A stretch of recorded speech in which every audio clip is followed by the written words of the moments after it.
Happy Sunday. How's it going? How's it going? Hi. All right. So today you're here for part one of a two-part workshop. The next part's going to be next Sunday at 2 p.m. Eastern USA time. And it is the Shop Your Stash workshop. And so what we're going to be doing this week and next week is we're going to be talking about tips and techniques for how you can make your own beautiful kits for your albums, for your projects without shopping outside of your house. Okay, and so this is geared for people who've collected a lot of paper over the years, who've collected a lot of embellishments over the years, who've collected a lot of beautiful things, and who aren't using them. And I'm including myself in this because those of you who watch every week, you would know that I recently-ish in November, I went through and decluttered my entire craft room, reorganized it as part of a process to upgrade our technology to 4K technology and just to get better organized. And I found tons of stuff that I loved when I bought it, still loved, kept it, and was like, but just don't use. And the reason I don't use it is because when I'm working on a new project, I build a new kit and I usually build it from the store. So what I'm not doing is going through all of my bins with my embellishments and all my letter stickers and picking the ones that I already own that will work with the new paper I want to use. So this is about how to solve that problem. This is about how to solve that problem. So that's what we're going to do today. That's what the whole class is going to be. One thing that's going to be different about this class from other live classes is that this video will go into the archives like all the videos do, but it will also go onto my regular YouTube channel. So this is going to be a resource on the YouTube channel as well as in the archives. So if you're watching this on my YouTube channel and you want to know more about these live shows, we do them on Kathryn Scraps Live on Thursdays at 2 p.m. Eastern USA time and 9 p.m. Eastern USA time. We're going to do the second part of this next Sunday at 2 p.m. Eastern USA time, as well as work on this upcoming album, which is the Half the Fun album. So for this week, what we're going to concentrate on, and we may not finish it in 3 hours. All right, I don't know. We'll see. We'll see. But we're going to concentrate on how you can go through all of your stuff and pick out things to make a kit. Okay. And I talked previously about some categories to think about. I did this on Thursday. This is for shopping your stash.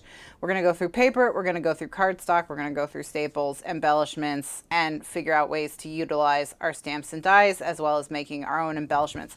The bulk of the making your own embellishment stuff is going to happen next week, but there is something I want to try today because I had what I was like, I'm a genius if it works, and if not, oh well. It only cost me $5. But if it works, I'm a genius, which is making your own brads that look like brads. Let me show you what I found, you guys.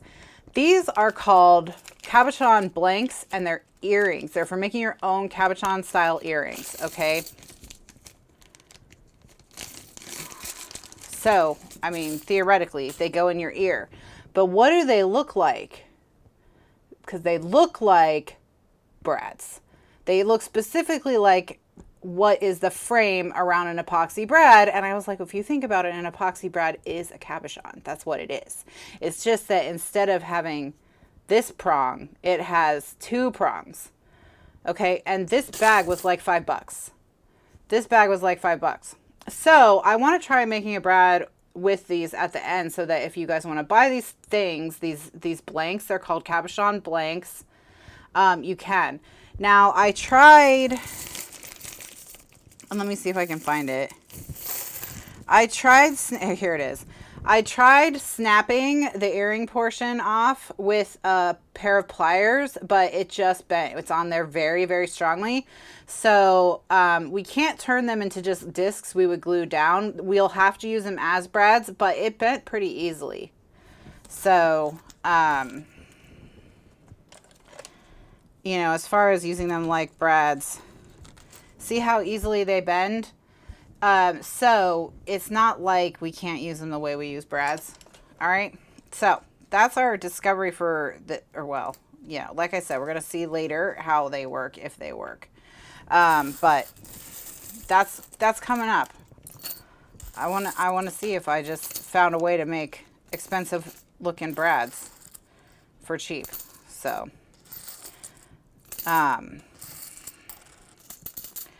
glue dots would work great for adhesive for these, but if I could get their earrings off. But since I can't get their earrings off, we'll just bend them and they'll just be like brads. All right. Subscribe and hit the notification button to be notified every time I go live. And I try to go live with music early so you have time. You don't have to like drop what you're doing and running over to the computer. I got a question once why the intro is so long. That's why the intro is so long. So you don't have to drop everything you're doing and run to the computer, or else you miss the beginning. So you can finish what you're doing and go to the computer and start on time. All right, let's go.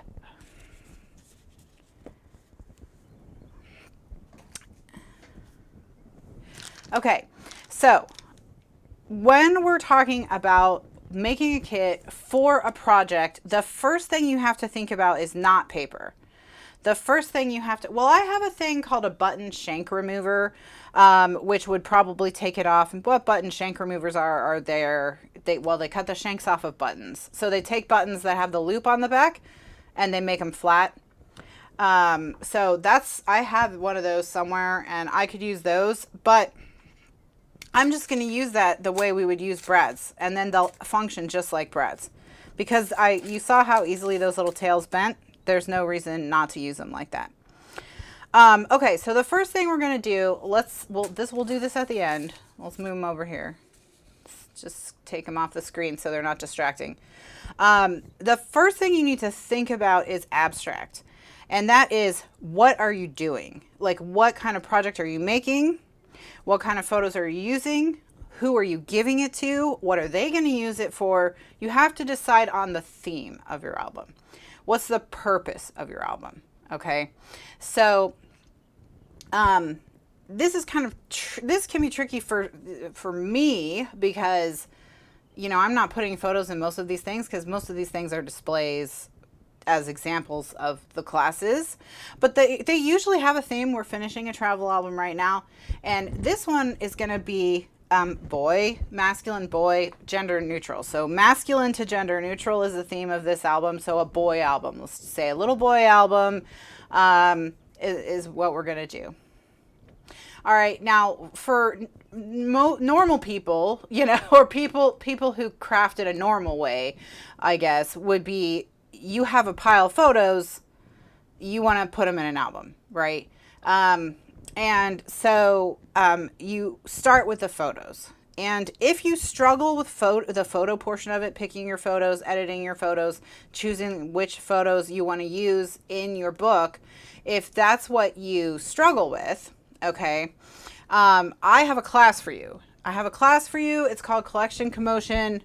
It's a workshop, and one of the biggest things that it talks about is how to edit your photos, how to choose your photos, and how not to go crazy making theme albums. So if you struggle with the photo portion of it, I'm not going to talk about that at all today, other than to say I already did a class on this. It's called Collection Commotion, and it's how to make a theme album. Okay.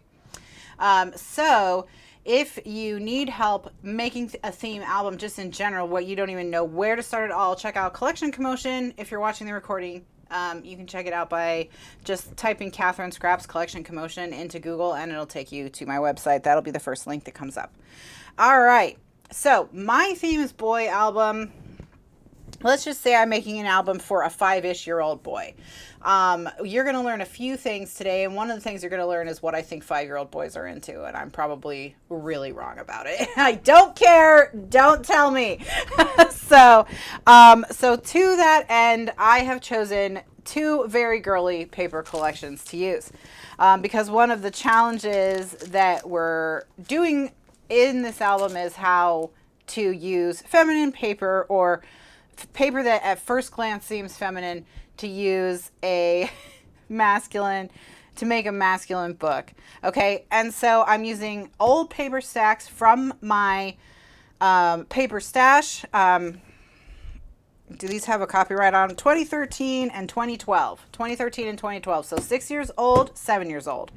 Holy cow. Wow. Gosh, I'm been crafting a long time. Although Sage was saying she had books from the 80s, or books from the 80s, unopened paperbacks from the 80s. So that's like my whole life. So I was born in 1980. So, all right. So what I'm going to do is I'm going to go through and I'm going to tear these papers out and I'm going to make 2 stacks. One stack is going to be pages I think that I can use in a boy album, and the other stack is going to be papers that I don't think I can use in a boy album. So let's start with Lucky Charm because it's older and it's the one that to me is more obviously masculine. So right off the bat, this sheet is totally usable in a boy album.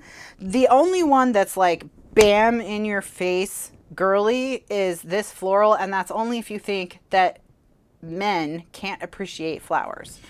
But I think you're wrong about that. I think you're wrong about that.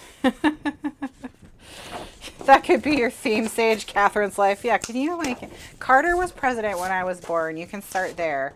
Just like,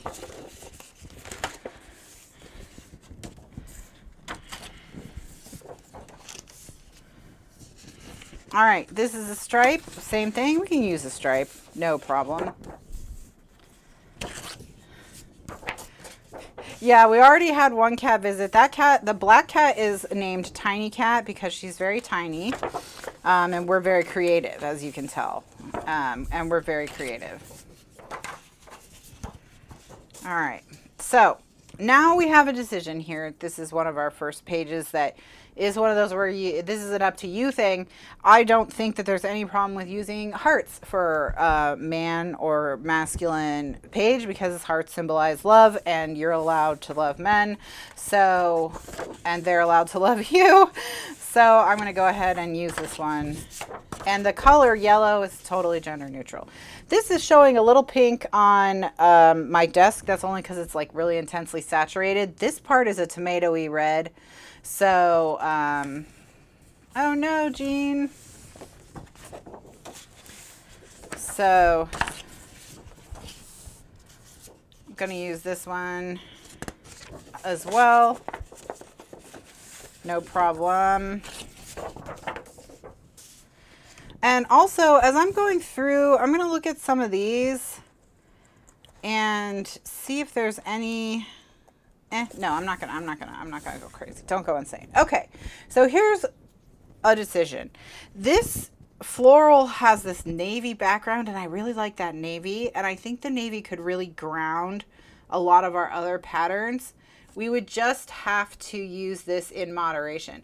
That's crazy, Candy. That's a half hour late because I went live at 1:45 on the dot because I wanted to be 15 minutes early for today because I knew people were excited. That's a bummer. I'm sorry. And because the color could go either and you're only dealing with our flowers only allowed to be used for girls, I'm going to go ahead and use this one for my boy album as well. Again, I want to introduce this navy. And when we talk about pulling colored cardstock, I want to see if I can get a navy like this to match that we can use. And I am going to do the base of my album in craft so that I can use the navy and not have to worry about it clashing with black. Okay, so this one is a pink ombre, and I am going to skip this one. I'm going to skip this one. There's a couple of reasons why I'm going to skip this one. And the primary one is that this ombre, given that we're doing either a 5x10 album or a 10x5 album, we'd be using this ombre in like a huge strip. So, I don't know. I'm not feeling that one. I'm not feeling that one. I am going to use the umbrella though.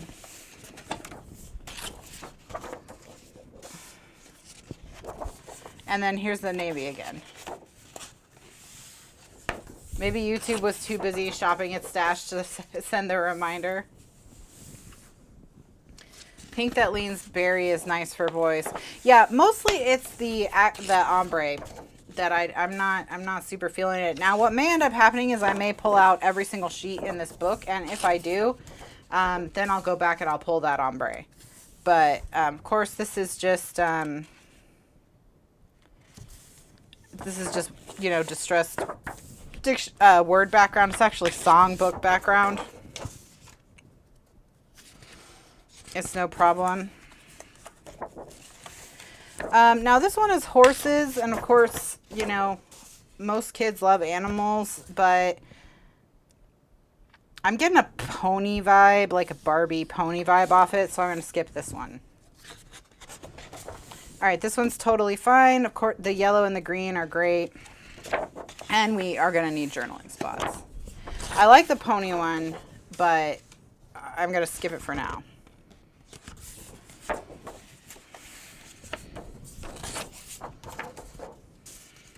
Craft stripe, of course, no problem there. So you can see that most of this is totally usable. Totally usable. Okay, so here we have these mason jars, and we're going to cut out these to use, a lot of them to use as embellishments on the pages, because a lot of them are totally gender neutral. Like these, all of those are in the top row are totally gender neutral, except for the one that has lace wrapped around it. And it's the same thing with this next row. Aside from the one with lace, if you just cover that one up, they don't look too feminine. And this entire row is usable. And then this entire row, except for this. But look at this blue one and this one that's got the star jar. There's a lot of really good ones in here. We should have named this Paper Pad Killer. This one I'm going to put on the front of my stack, okay? Because that's where the embellishment type stuff is going. In fact, I'm going to flip through really quickly because I think I put a journaling spot somewhere in here. Didn't I? Didn't I put journaling spots? Here they are.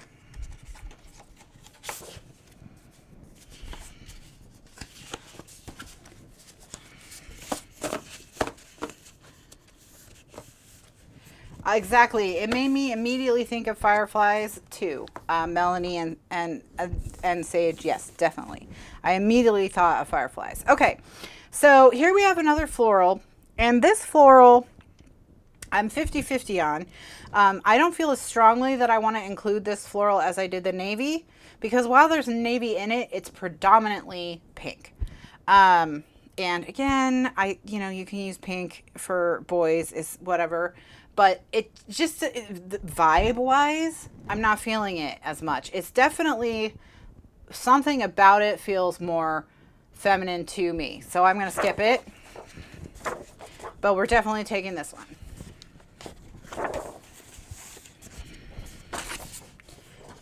And what I'm going to be excited by is see how many sheets we have at the end. This one's a definite skip. I don't even think it goes very well with the rest of the collection. Envelopes, we can definitely take the envelopes though. Everyone uses envelopes. I'm kind of thinking of leaving this one for the same reason I left the ombre, just that you have to use a big piece of it for it to be good, and we're just not making that kind of album. You know what I mean? We're not making that kind of album. So, where we're going to use big pieces of things. You know what I mean? So, I think I'm going to leave this one. Even though it's totally gender neutral, it's just a star chart. But, same with the ombre. In order to look good, you have to see a huge piece of it. So, I just don't think it's going to work for what we're doing. This would make a fabulous background to a 12 by 12 layout. All right, chevrons, we're going to keep these.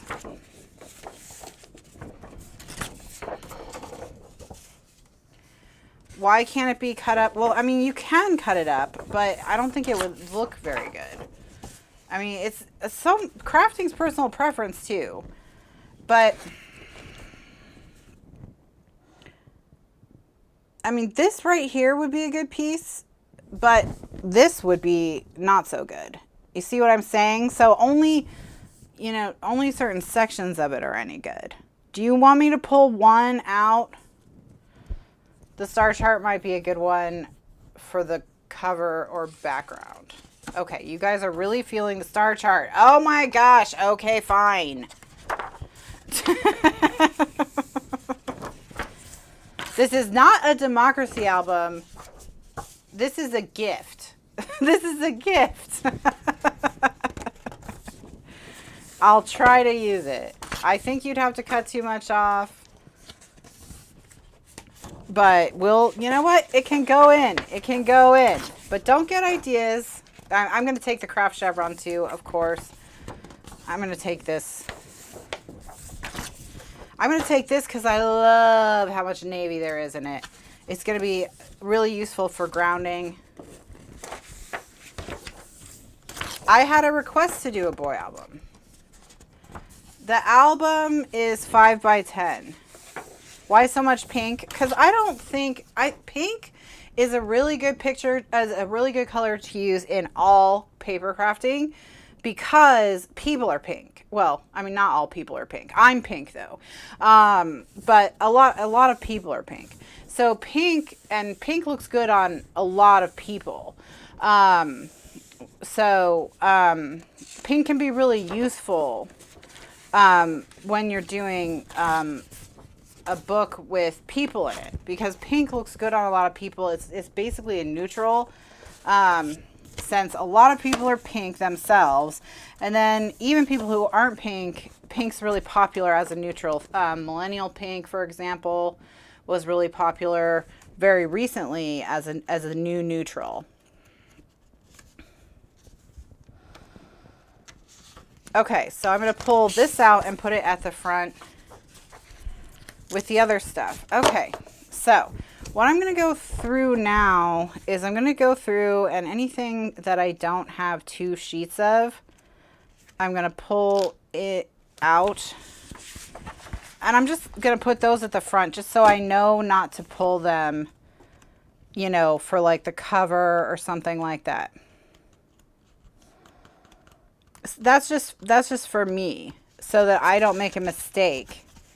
I only have 2 sheets that I don't have 2 of, so I must have used these on a layout at some point.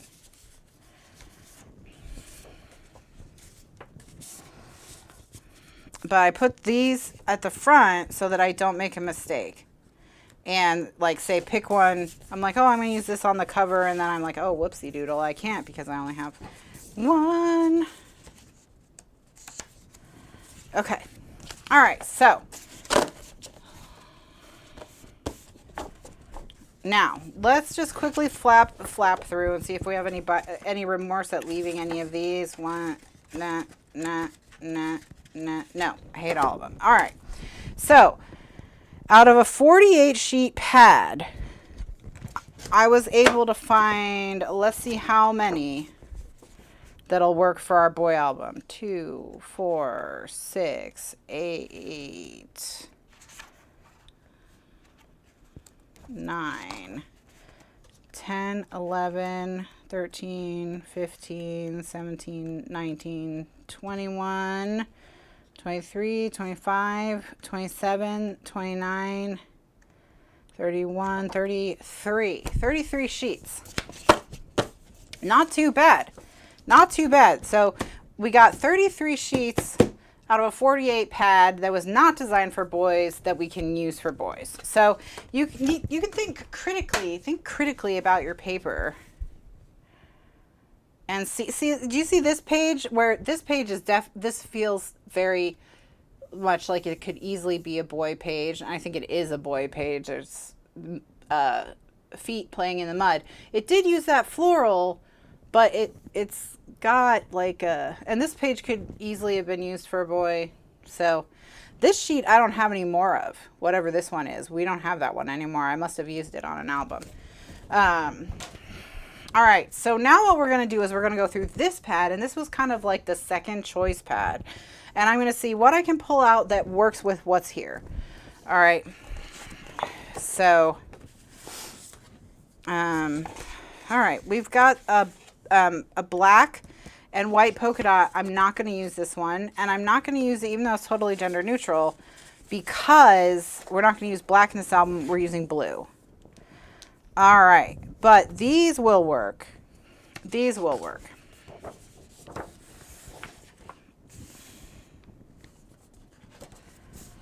Yeah, we're using navy instead of black. I don't like to mix black and navy. This works just fine. So does this, so does this. Okay, so we can take all three of these. This red star is great.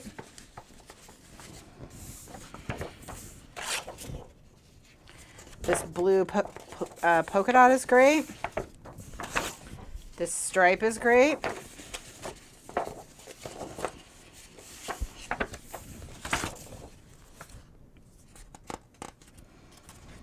I'm going to skip this one again for the same reason, but I'm going to take this one.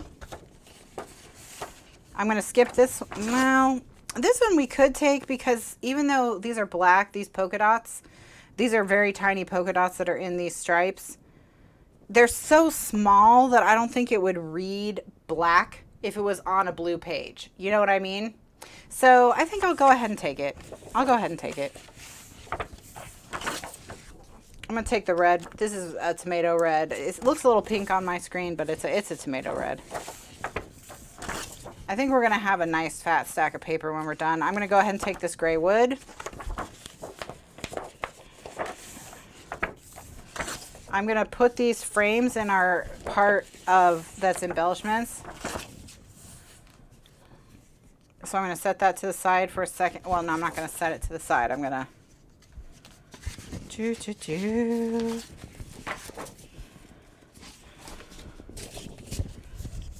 these I'm going to put at the front where the embellishments are. Sorry if I just hit the microphone. I feel like I did. This one I'm not going to.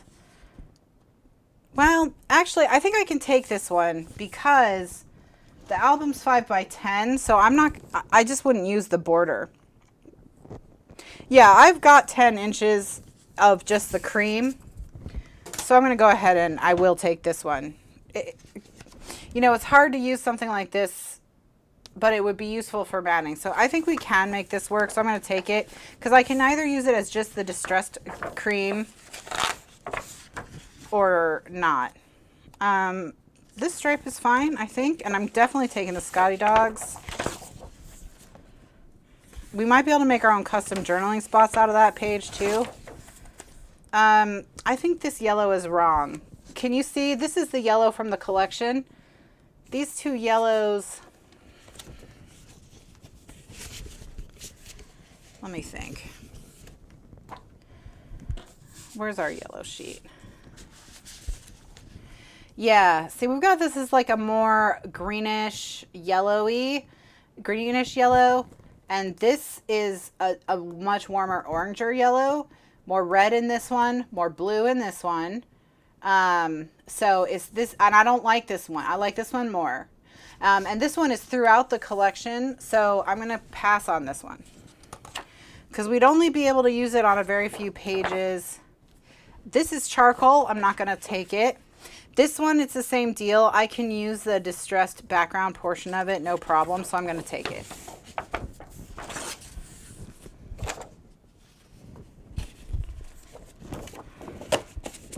And we've got another sheet of stuff that's all perfectly fine. Oh, this is cute. Now here we have a little bit of an issue where this color is halfway between this green and this blue. It's kind of like a mixture of the two. And I wonder if it's going to clash. Oh, here's a good. No, it's okay. We can use it with this. I wouldn't use it with this. You know, I wouldn't use these two together, but I can definitely use it with any of the reds, the yellow, or this one. So I think it's okay to include. Gonna go ahead and include it. This one's black polka dot, so I'm going to skip it, I think, because this one I think is reading to me as black in a way that stripe did not. Going to go ahead and bring this one over. And this one.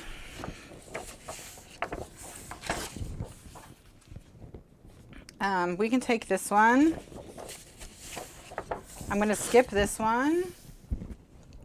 This is kind of like a bouquet hanging bead from the 70s thing, and I'm not into it. I don't want to force it. I'm going to take this one, though, because it's really great. I'm going to skip this one because it's just cream. It's not a distressed cream. It's just plain cream. So I think I'm going to skip.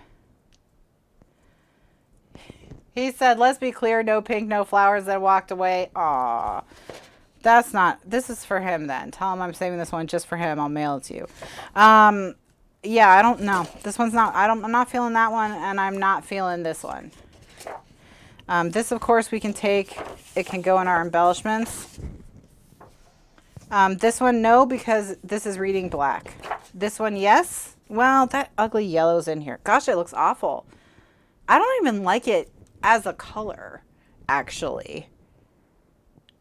Like, think how much better that warmer yellow would be with this peach and then with the mint. Ugh, thumbs down. Thumbs down. This one, aside from the yellow ones, there's still a lot of good stuff here that we can work with, so I'm going to take it.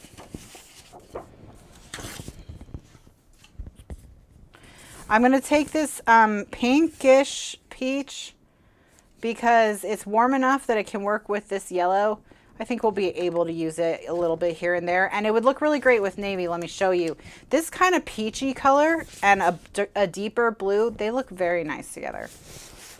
And this color combination, which is this peach, this navy, and this mint, that's a nice combination. So I'm not going to take this one because it's these circles are reading black to me. Sort of blackish gray.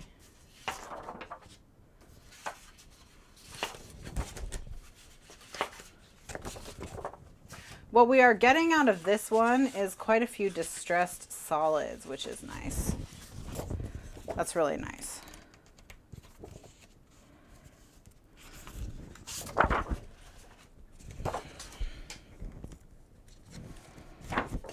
No to this one. No to this one. I'll take this one. I'm not going to take this one. It's a little busy for my taste for starters, and it has that horrible yellow. But I am going to take this one. Not going to take this one. Not going to take this one. Not going to take this one. Not going to take this one. I will take the heart. And I will take the banner. And I'm not going to take this one. All right. Oh, I'm not done. I'm not done. Oh, now I'm done. Okay, I was done. All right.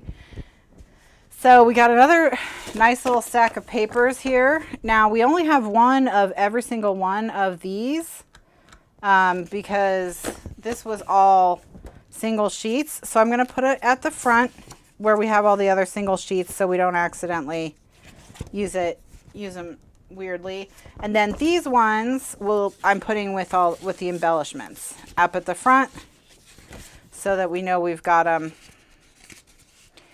The reason the camera is ending up there because I think we'll probably cut up the camera. Why can't I turn the page? Okay. All right, you guys, we have a huge stack of paper now from 2 paper collections. I'm sure it'll be plenty. I figured I was going to need like absolute bare minimum 25 sheets. So we've got a bunch of embellishments here at the front. Look at all these embellishments. Tons of embellishments already coming to us from the paper itself. And then here's all our paper sheets. So, okay. All right, so this paper stack we didn't use as much of, but I also think it was uglier. So the other paper stack I pulled was Kaisercraft Base Coat to see if there were any sheets I could pull out to use. And what I'm going to do is I'm going to open a new one. Maybe. Base Coat 6x12 with an extra bonus letter stickers, and we'll go ahead and keep the letter stickers. Why not? All right. Let's see what we've got. I'm going to take the letter stickers because why not? And let's see. We can probably use this. This not this. Not this. Ooh, but we can probably use the other side of it, the white brick. I think we can use this. All right.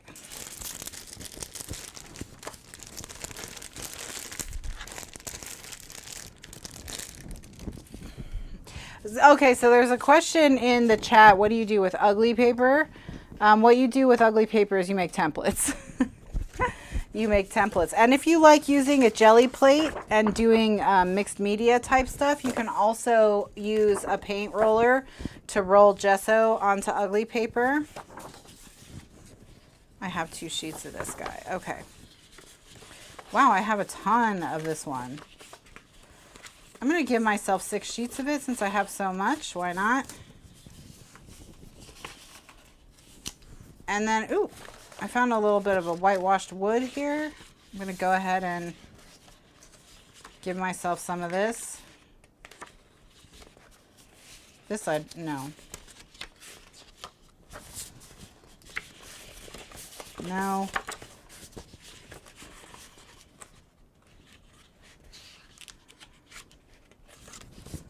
All right. Apparently I did something weird with this paper at some point. All right. Okay. I got it. I'm going to steal the sticker sheet out of this one, so I have 2. And now I'm confident that I have plenty of paper. Plenty of paper.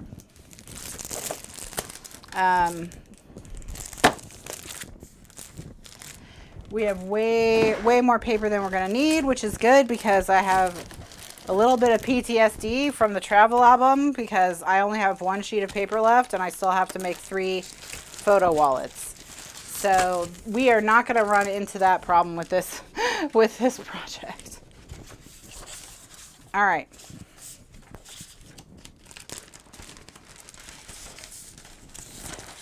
So phase 1 is done. Picking the paper.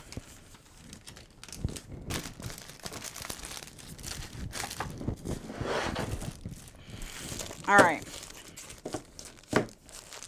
I've made a few things out of this. I've made a storage tower. I made a cabinet. I've made a couple wooden boxes. I can be totally wasteful. We do not have to save scraps. Okay, so I'm going to set aside, I'm going to take these and put them away, and I'm going to get some bags. And then we're going to talk cardstock. If you guys recall, oh, snap weasels. Okay, I'm not done with pattern paper yet. I'm going to transition us from paper to cardstock here. And I'm going to do that with this. This is my stack of, look, don't judge me, okay? I can feel you judging me already. This is my stack of distressed solids. So I have a couple. I'm going to pull some.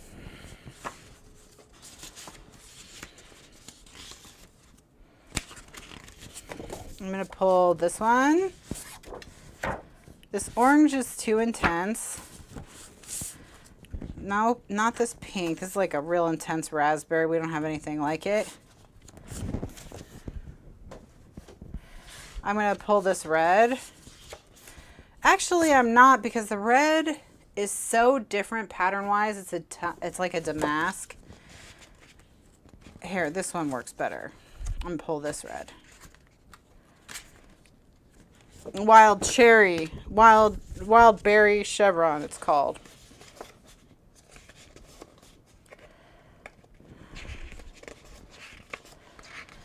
All right, I'm pulling 6 sheets of these because I have plenty, so whatever. This is purple. All right, what have we got? This green is way too bright. This blue is too much. So is this blue, I think. we're not going to be able to use a ton of this.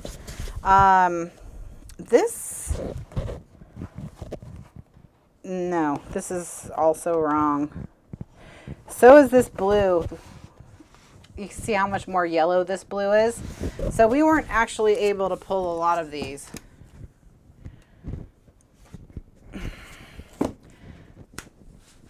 Everyone's saying that we're not in a position to judge because I haven't seen what you have and I'm just starting out in terms of paper hoarding. Oh, okay. Thank you for making me feel better. Thank you for making me feel better. I appreciate your honesty and your confessions. Okay. Whew.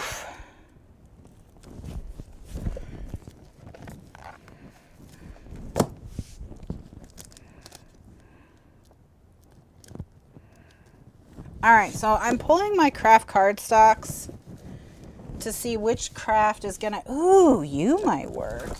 Hold up. Why aren't you stored with the other paper like you?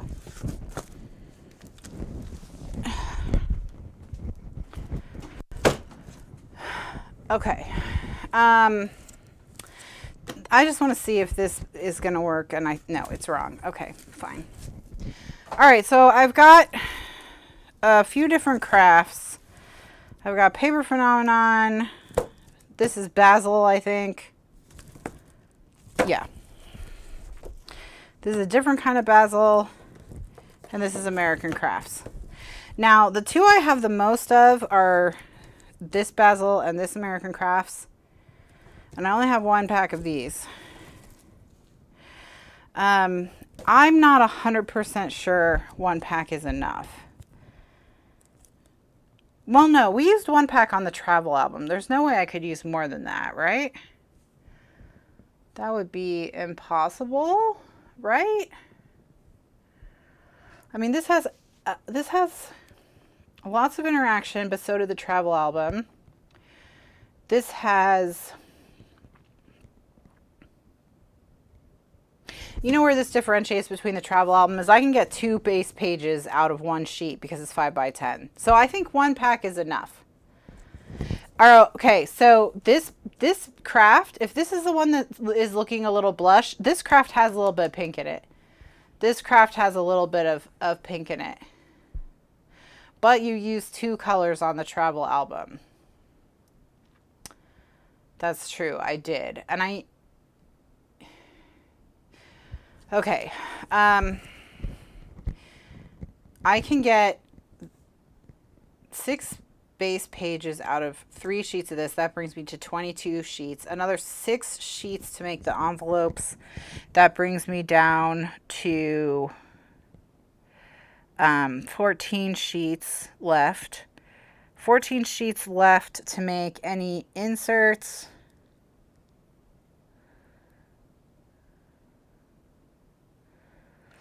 Any flaps. Even if we took another 6 sheets, even if we took another 12 sheets, we'd still have 2 left over for the spine. I think we can do it. I think we can do it. It does depend on the inserts. Anyway, before I could use a secondary color. You know what color I could probably use is dark brown.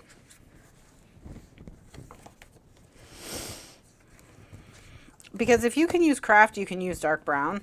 I mean, that's just what I want to do is I want to find the craft closest to this. So let's not get ahead of ourselves. Let me pull this up.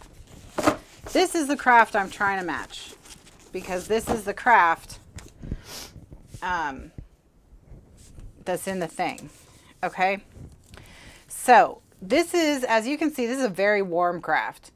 And immediately this is the one that is kind of like comes through the most, the closest I'm thinking, which is, yeah, see to these two, like look at that. And then look at, this is the next warmest one. Look at that. See, this is looking gray now. So I'm thinking this is the one. And I think I might have more of this in my, I opened the package and this is leftover craft stack. So let me go to my come out cardstock. Why are you such a pain in my... Okay. So these are my opened packages of craft. This one I can tell right away is the American Crafts one. This one, I don't even know what it is. Basil maybe? What on earth is this? This one I don't recognize at all. Oh, here's basil. Now, when the basil is out of its package, it looks a little bit better. No, it still looks great. I lied. It doesn't look better. All right, so basil. This is the basil that is kind of pink. Okay, this is cream. We're probably going to need some cream. And I think this is Paper Phenomenon. These 3 sheets.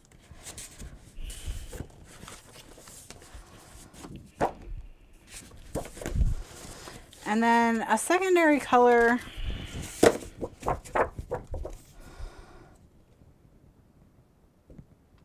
Milkshake.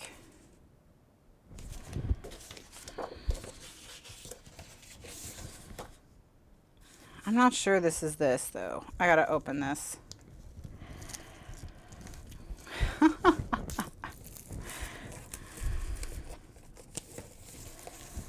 Are you guys the same? No. What about you? Yes. Okay, so I picked up another 4 sheets of it, maybe. I think that's the best I can do. 29 sheets. We're gonna make it work. We're gonna make it work. So this is our cardstock, the Paper Phenomenon Craft. All right. Now for creams, what have I got? I've got whatever this is right on top, and then basil. This is basil coconut swirl. What are you? Are you walnut cream? No, walnut cream's a little pink. I think that's the American Crafts one.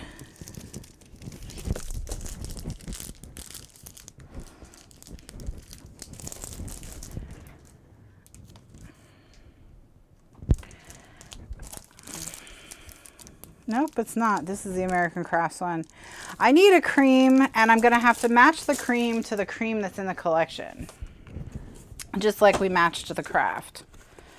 So let's find that star chart, because it's mostly cream. Okay. So we want our cream to match this. And this is actually a pretty close match, these two. This one's brighter. And then these two, this one's yellower. But these two are closer. All right, I'm going to pull one of each. This is where, so this, okay. This is annoying. I'm annoying myself right now because you know what I know is that no one gives a crap, Kathryn. And by no one, I mean like the people looking at your albums aren't like, well, if only this cream were a shade closer, then I would think this album was cool. But, you know, it's just not. It's just not, so I don't like it.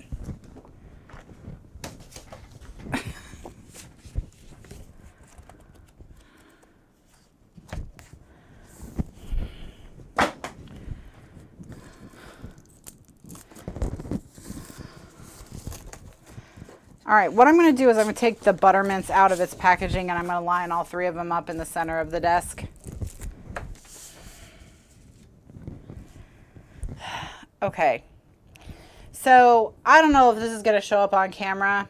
The downside of using this one is this one looks a tad bit gray. And then the downside of using this one is this one looks really warm.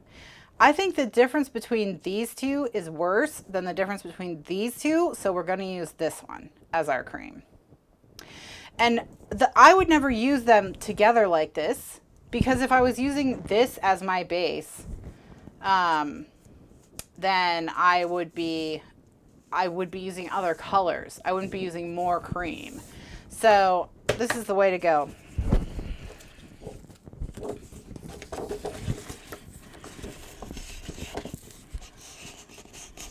The bonus of this particular cream is it matches my cream for my photo mats a lot better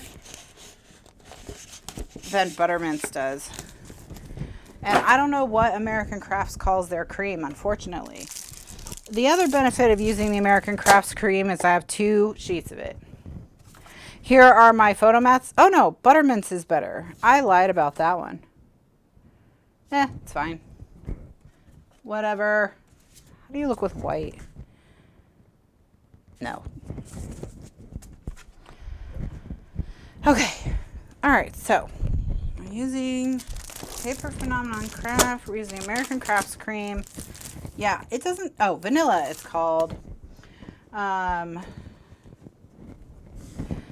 So these are our construction cardstocks, the cardstocks that I pull a lot of because I'm going to actually make the album out of them.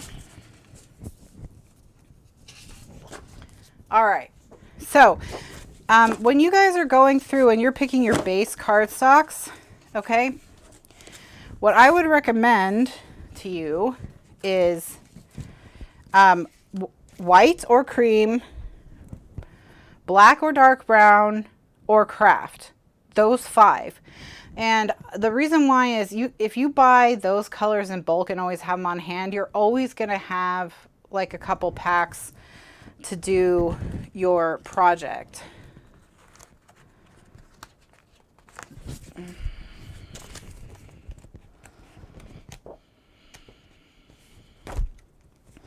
And that keeps it simple. You know, that keeps it simple because then all your books are going to look good together.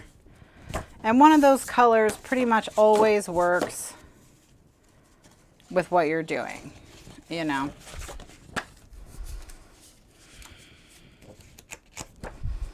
All right, so we've got tons of pattern paper.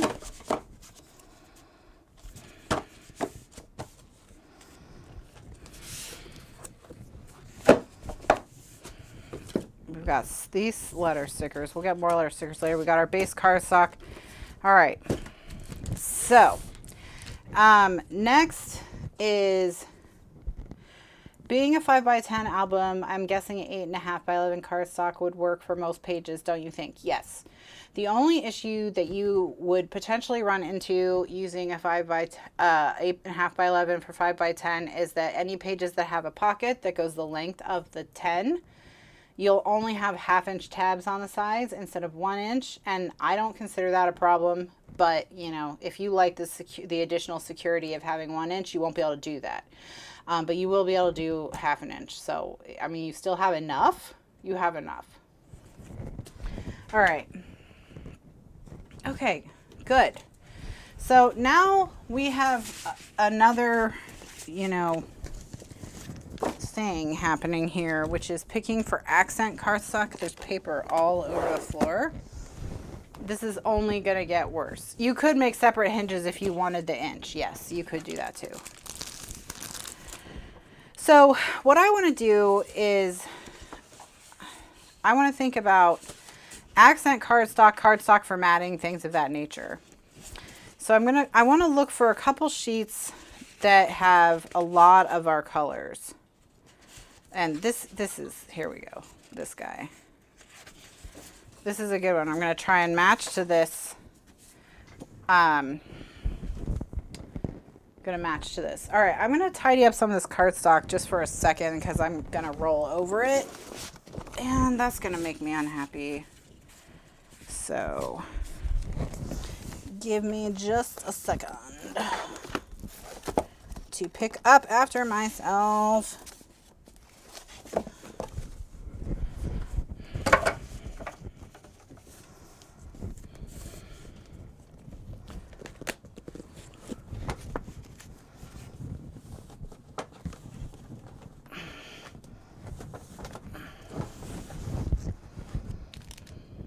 All right.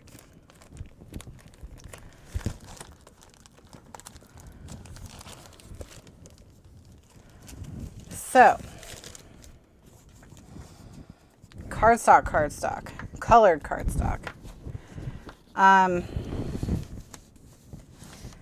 To be able to use to do mats is what I'm looking for here, so that I'm not always matting with pattern paper. And I'm going to try and do this as quickly as I possibly can.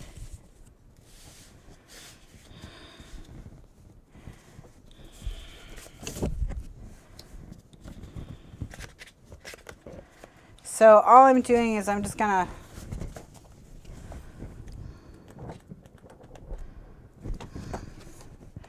let the cardstock kind of fall down on top of it.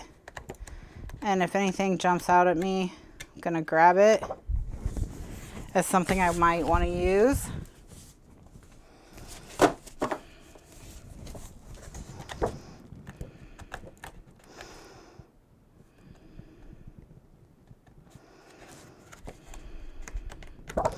This is often, for me, I don't, this doesn't work very well often because I've been using, I don't really buy colored cardstock anymore, aside from a few select colors, because I've been using those 5 colors I named earlier so much, and then I have a couple that I use for like red, and just gonna check and see if there's any. This yellow, no. Okay, so I'm just gonna go through these really quickly. The one where I'm most curious is gonna be blue, because I want to see if I have some of that blue that I talked about using as kind of like a grounding color.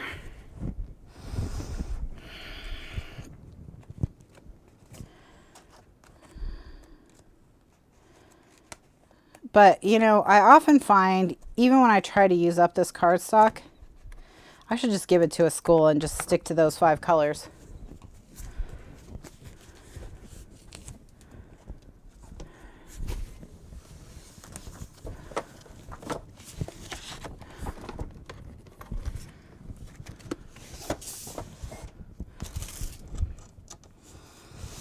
Because I never have the color that I want. Or if I do, I don't ever have enough of it. Just looking at blue. Yeah, see, I don't even have a navy. Look at that.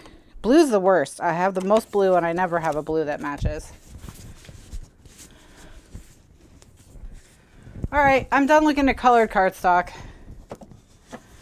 Nothing's jumping out at me. I'm not going to take any more time with that. All right, that's fine. It happens. It happens.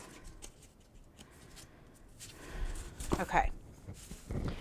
All right. So we're done with paper, you guys. We are done with paper. It only took an hour. That's not bad. We did paper and cardstock. Okay. So next is, see, I need more paper. No, I'll just use the ones I use. All right. I'm going to put away my cardstock packs that didn't get chosen. And then we're going to do, we're going to start working on embellishments. Embellishments. Yeehaw.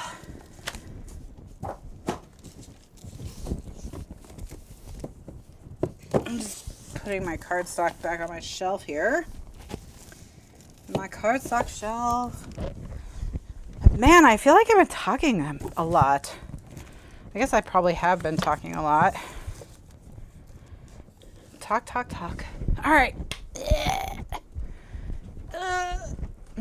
Sorry. What are you, ribbon? Okay. Whew.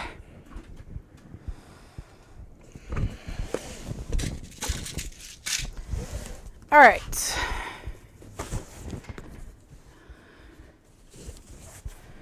So now we're into my categories of embellishments. Now, how you do embellishments is going to depend largely on how you store your craft supplies. For example, if you store your embellishments by color, then you'll want to go through each color stack looking for colors that match your paper collection. I'm going to pull this guy, and I'll just have these two sitting like that as I go through. I store mine by type. So as I go through, I need to figure out which ones will work. So first off, I have mini market stickers. Right away, I see that these two yellows are a great match for each other. And these mints are a great match for each other. These are my favorite letter stickers of all time. Also, this craft and this wood, I can probably use both of those. I'm going to go ahead and pull those as well. I'm leaving the gray and the pink because I don't think I need them. All right. So these are other tiny letter stickers that I have, but since I already found so many good mini markets and those are my favorite, I'm going to go ahead and set these aside. Well, these are my favorite flat ones. Someone said not thickers because I have so many thickers. I like these, but they're black, so can't really use them. No. No, no, no, no, no. No. No.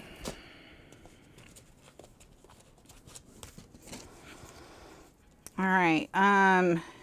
No, no, no, no, no.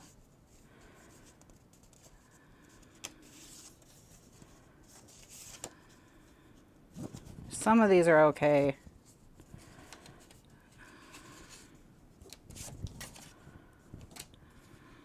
No, no, no, no, maybe. Okay.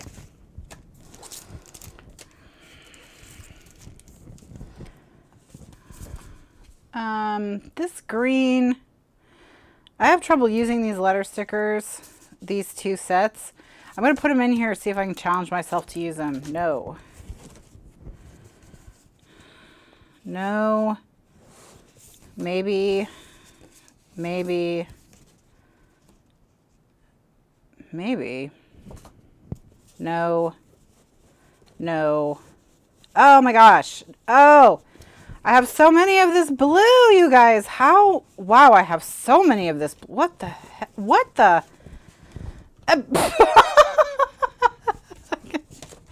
Okay, I'm going to put all these ones back.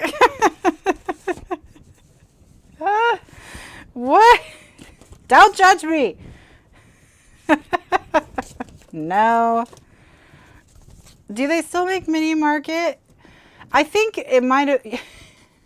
It must have been a sale. It must have. Okay, well, it's a perfect blue. Look at that. It's perfect. This is going to be so fun to use. No. No.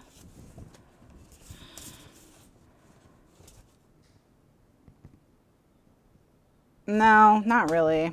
I don't know if October Afternoon is even still in business. So I don't know if they still make mini markets. No. No, no. Why do I have this? This is going in a giveaway pile. No. No, no, no. Look, companies that don't exist anymore.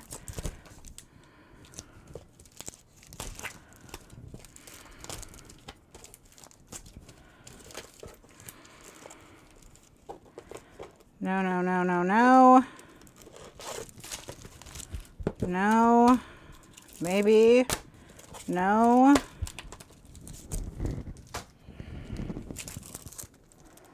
Maybe.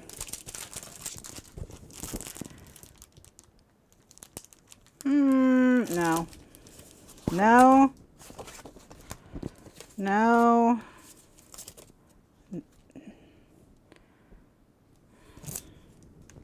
Sure. No. No. No. No. No. All right. So I'm done with these labels. So you guys, with this, don't think about each one forever, okay? Just really, whatever first comes into your mind, that's your decision. You know what I mean?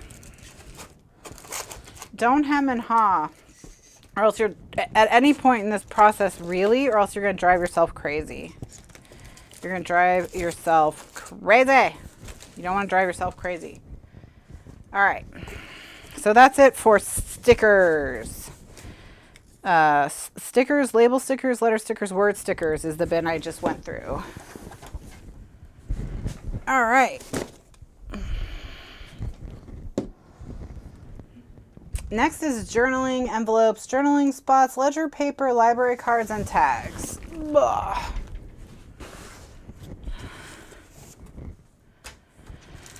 All right. No. No.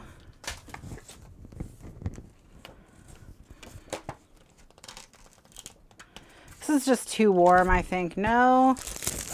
No.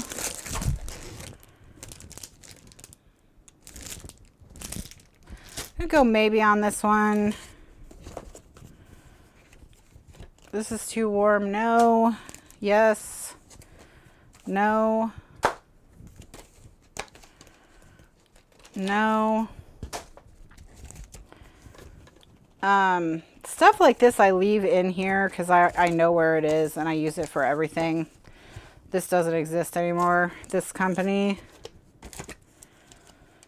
Little cello bags that say love, happiness, just because, sure. Page maps, you don't belong here.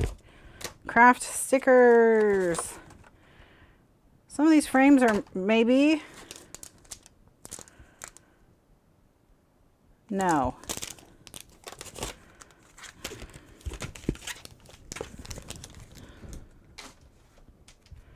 I don't still have Tim Holtz Chit Chat.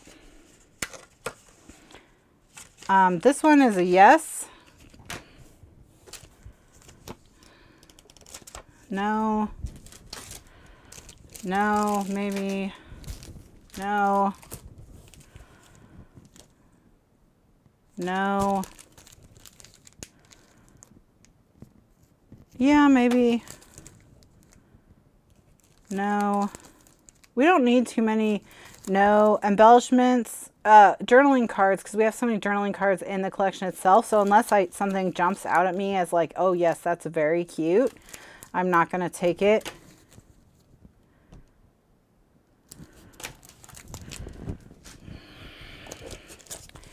And it's like, yeah, I'm touching everything I own. I'm touching everything I own.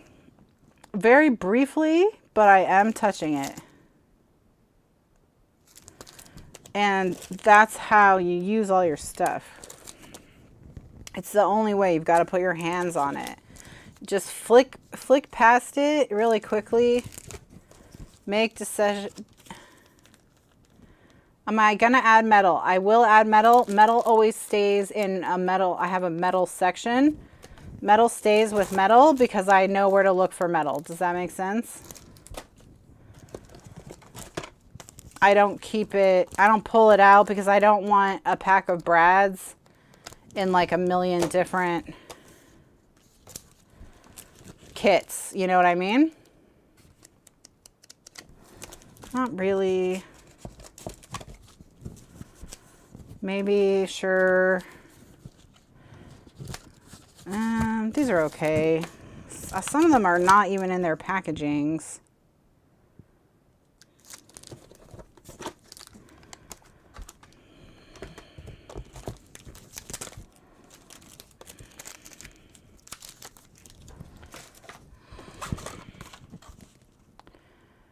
This belongs to one of them, I think.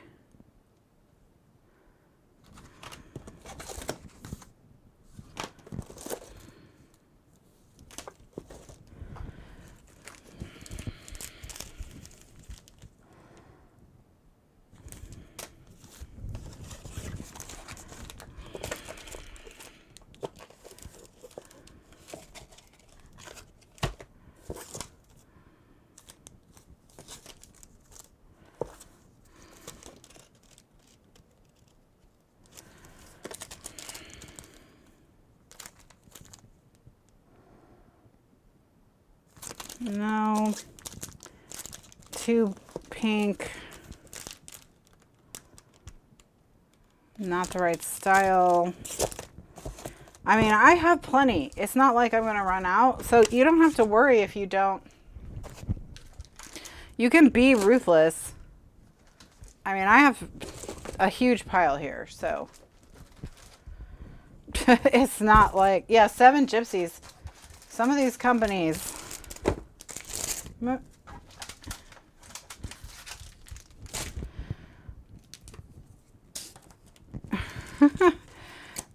I'm going to quickly just go through and throw stuff back in because I ended up with more than I needed by like a lot. So stuff that I just threw in there because I was maybe feeling it.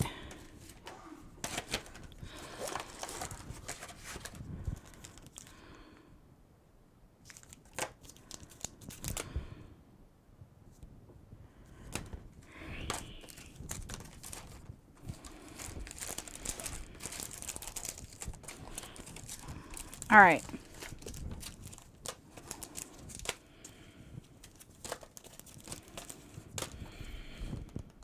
Okay.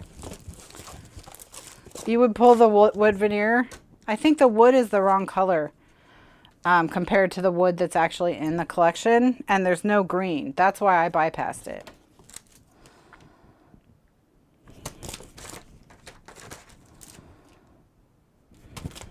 All right. I think I've got it down to a decent amount. Okay. There we go. I think we're good. Okay. So now we do color 3D embellishments. I think is what my next bin is.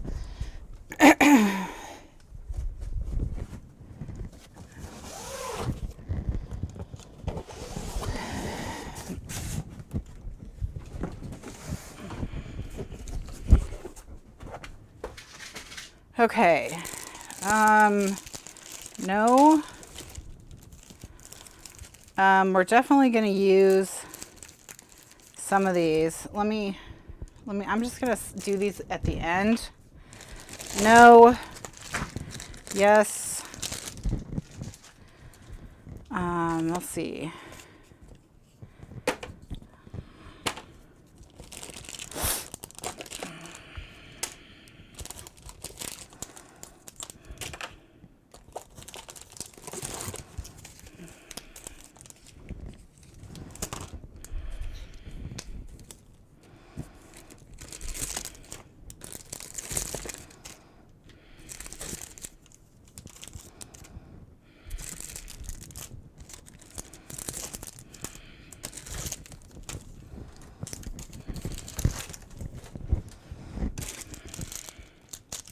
These are wood chips that are like circles and triangles and stuff, so just geometric shapes. And then designer brads. I'm just gonna see, are any of them close enough? See, not really, and this is why I bought those things. Because I want to try making stuff to look like this. See how it's got that metal rim around it? I think we're going to be able to get that look. Okay.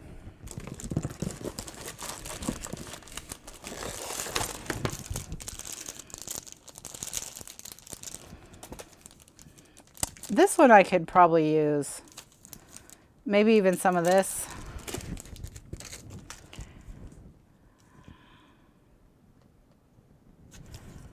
Maybe some of those. No.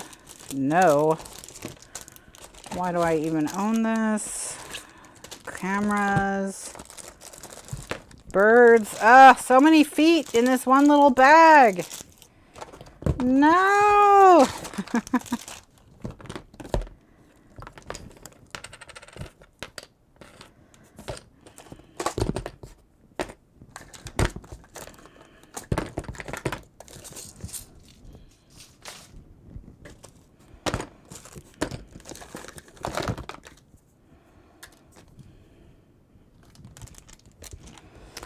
I think we are going to have to use the birds maybe.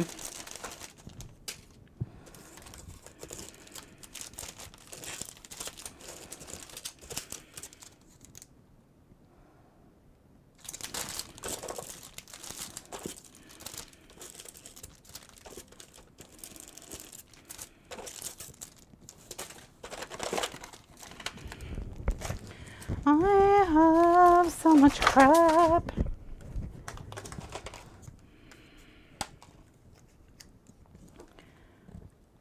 Yeah, this guy's got arrows and stuff like that. I'm going to just put it back. When I put it back in, I'm going to put it on the top.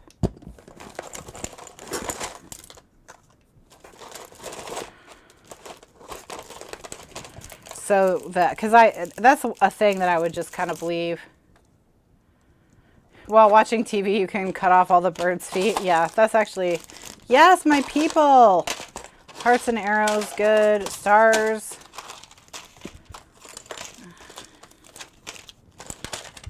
I'll take this because there's some love you to the moon and back kind of imagery. Banners, yes. Take those. All right.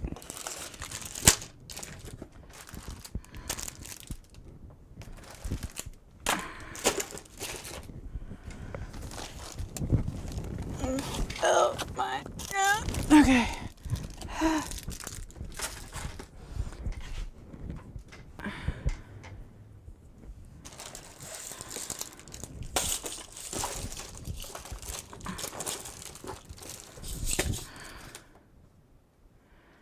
Didn't one of the packs have sailboats in it?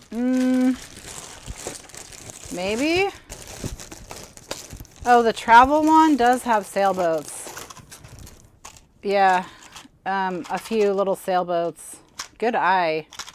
It's mostly not, but there are a couple. Bicycles are always good too. Okay, so I'm gonna keep, you know what, I'm not gonna do the sequins. All right, so here's where we've got to pull the enamel dots that work. Enamel dots, those will work. No, no, no. Oh, we have two of that one. No, no. Yes. No, no. Yes. Maybe it's time to make some mystery boxes. I didn't go through, I went through my embellishments, but I didn't like go through like totally crazy. Stop falling. Stop falling. Oh my gosh.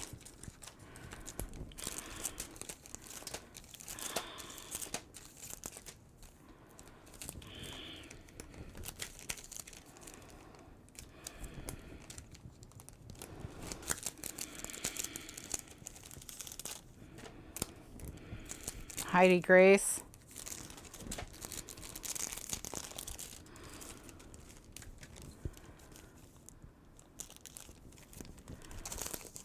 Oh, so many companies just gone. All right, that's that pack. Okay. All right, so, you know, I threw something back here. Oh yeah, these are enamel dots that I thought would work. And brads I thought would work. Cameras. Okay. Now, sprinkles.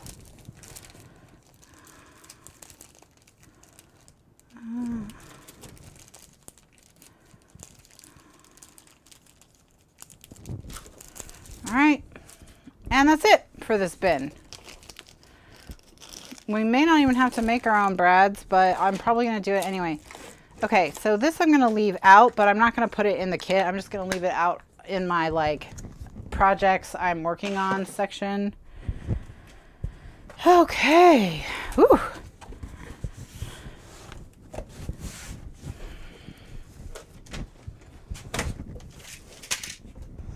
All right, what are you? Staples, bags, envelopes, library pockets, metal, and tags.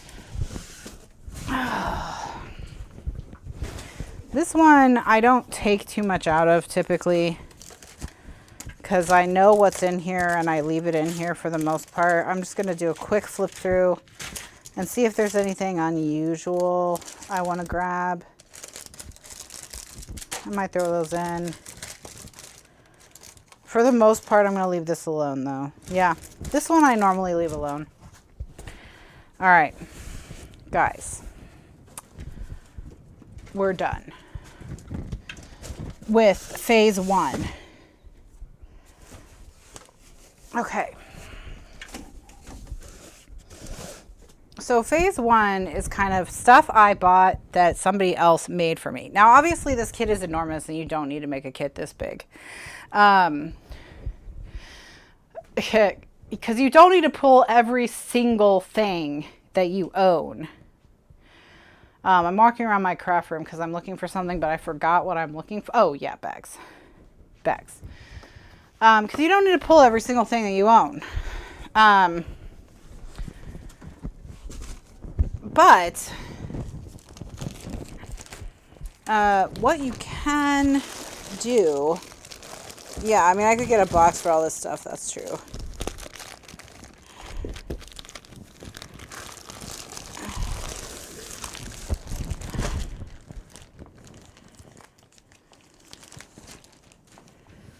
Okay. Oh, shoot. I have forgotten a category.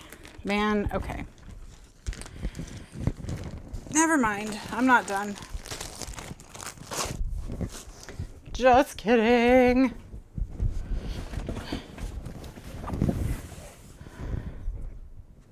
Hold on a second. I'm going to mute my microphone so I can yell to Mr. Lifeguard, guys.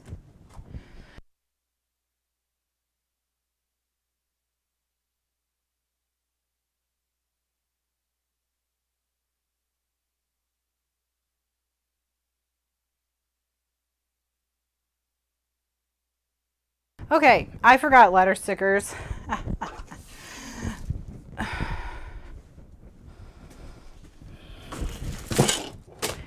All right. Oops, something just fell and hit my, oh. Now I have to crawl under my desk.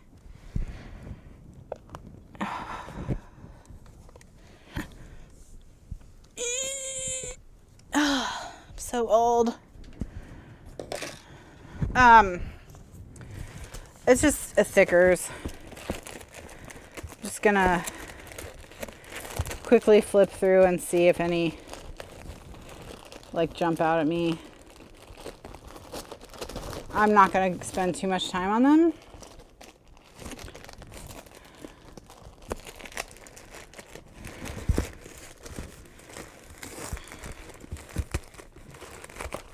Because I have so many letter stickers. I'm mostly thinking just like for the front cover. Ah! Thank you. Stickers are also something that I kind of, when I want them, I come get them. I don't always need to have them. You know what I mean? Right with me.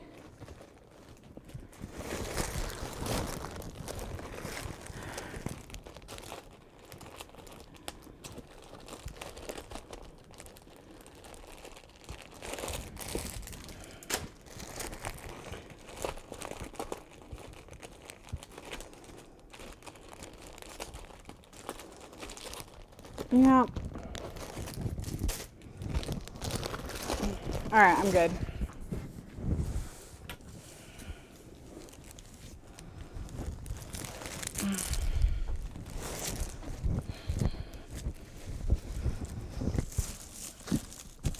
If I need other stickers, I'll come get them. But I'm not too worried about it for now. Okay. So, we've got letter stickers. Let's try and get a little bit organized here. First off, I'm going to pull the paper. Like I said, we've got plenty of paper.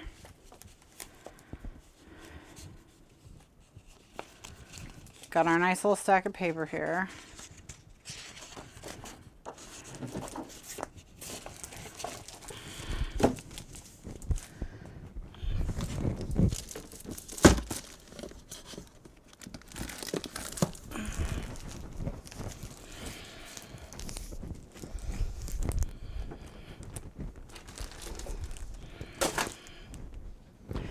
Transferring everything to a bin on the floor here. And at the end, I'll be able to kind of show it to you.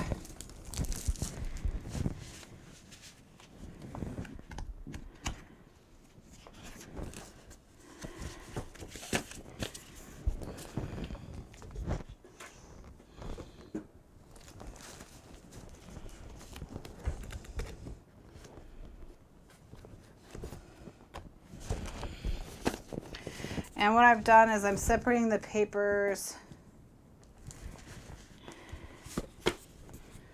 into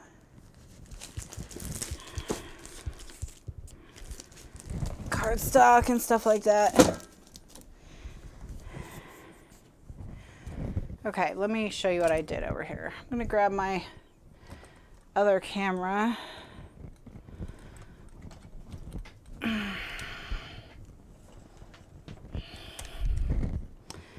And switch to it for a second and see if I can show you guys.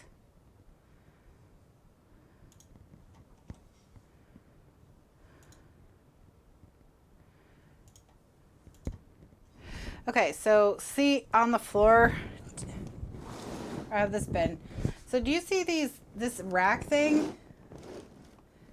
This rack thing holds pot lids. That's what it's for. Okay, so what I've done is I've done a section for the embellishment type ones right here in the front, then the pattern paper that came from those two collections, then the pattern paper, the solids that we pulled out from Kaiser Craft and then back in the back I've got all the cardstock. So I use a pot lid thing because I had a pot lid thing. You know, it was in my kitchen and I wasn't using it for pot lids. It was just sitting, you know, on a shelf doing nothing. So that's why I use this. You can use just whatever you've got. You can use whatever you've got. So now what I can do is I can pull this forward and that gives me space in the back to bag up my embellishments. So what I'm going to do is I'm going to bag my embellishments into like with like so that they kind of make sense together. Okay? So I'll put all the letter stickers in one bag, you know, and that way when I'm going to look for embellishments, you know, it's not going to make me insane. So I can stay organized throughout the project.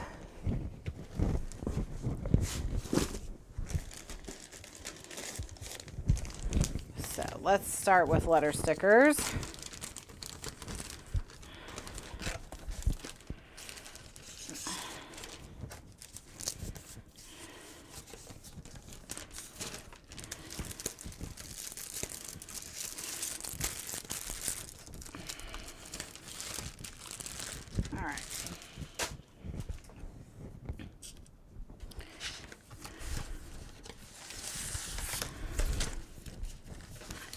So we're going to put all the letter stickers in there.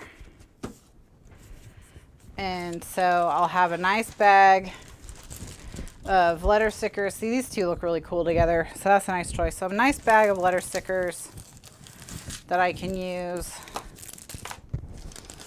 in the book.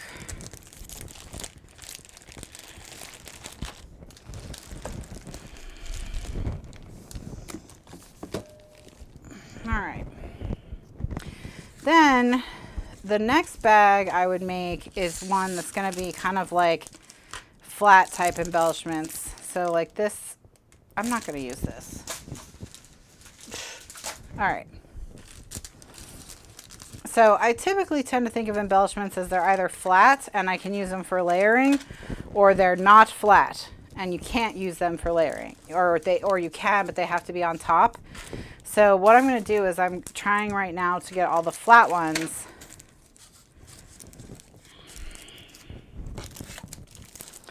in one area and all the not flat ones in another.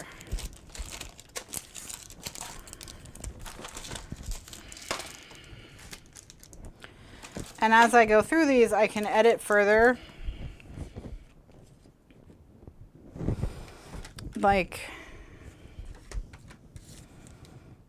not this, not this, this, not this. Nope. No. Maybe, actually. All right.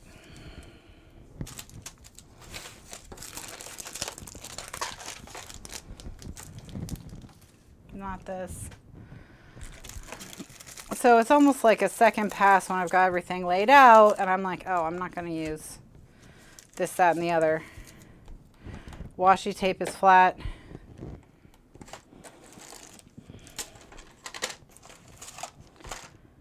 Okay. All right. Yep. So I'm going to make a bag of these. And you can see it's not quite as chaotic anymore.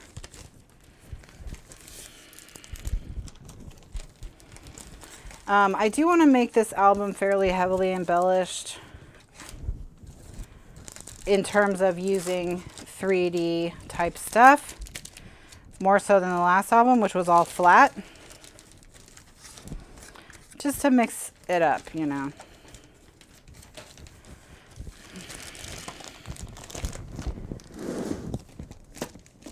All right.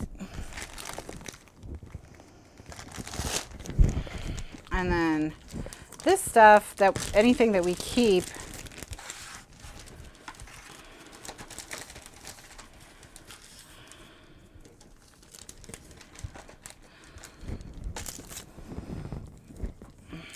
like I'm going to keep this, but not this.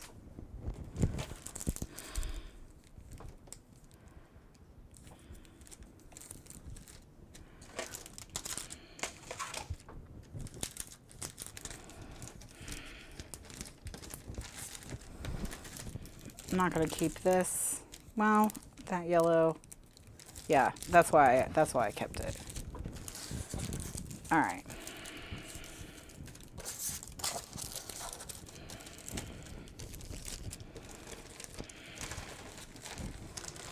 Enamel dots are definitely something that I see as like a go-to for me, for boys. We've got the hearts, the arrows. I'm not going to take these. I am going to. No, I'm not going to take those. I'm not going to take the banners. I'm going to take the stars and the little people. Okay. I'm not going to take the, oops, I'll take these people instead of these people. Cameras. Sure. Little, no, not birds. I hate birds. I'm not taking birds. It's just not happening. It's not happening. All right. So these can all go back. Okay.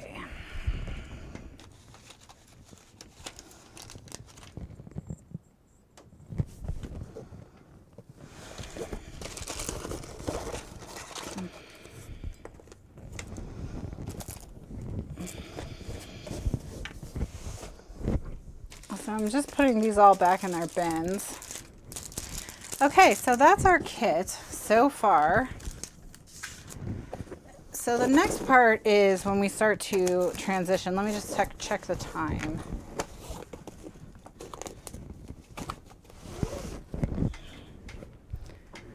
Sailboats made the cut, yeah.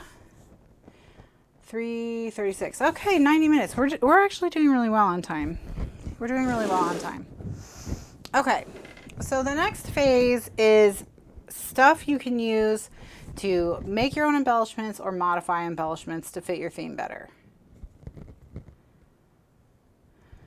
You can decorate the people as a cop, a fireman, you know, the village people. We can make it'll be a YMCA album. It's just an homage to the song YMCA. That's what we'll do. We'll just take the people and spell out the letters YMCA on the front cover with them.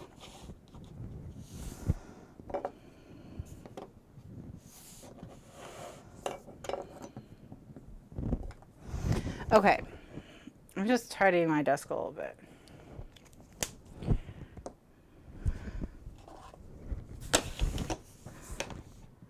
So,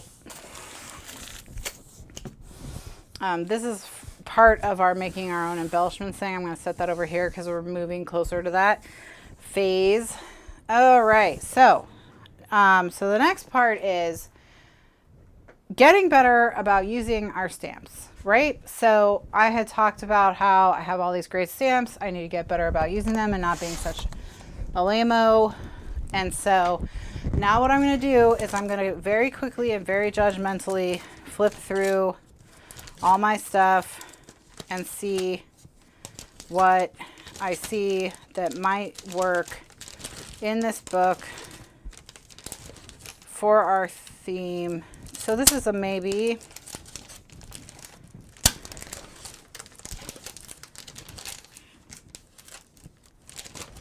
Okay.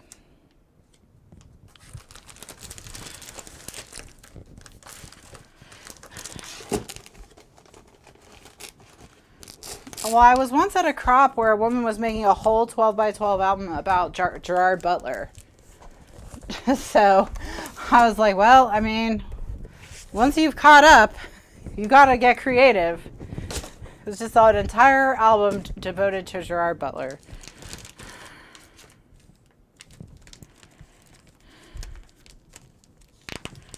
Why? You know what? I didn't sit down and talk to her about it.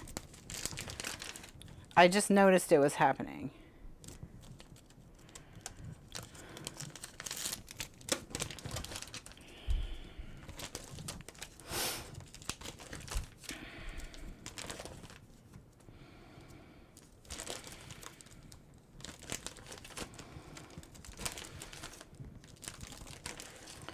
And I go very quickly because I have so many stamps that if I sat and analyzed every single one, it would take me 5 million years. I'm going to take this one because it's got little animals in it. No, it's too much birthday.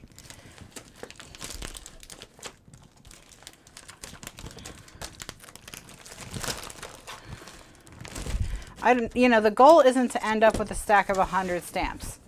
You know, the goal is to end up with a few stamp sets we can use to update journaling spots. Essentially, that's what we're after right now.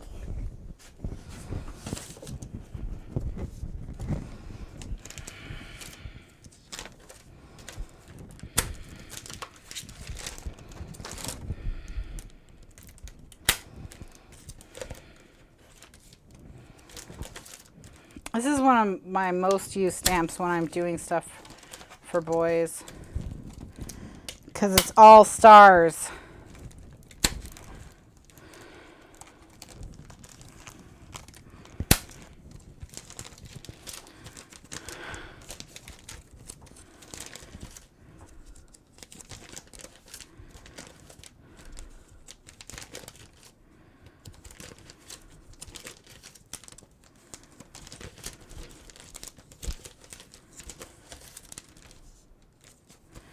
These arrows are too cartoony, that's why I didn't take them.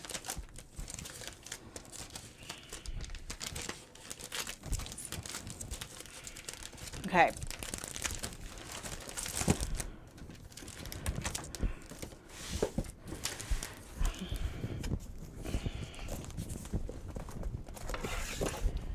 So for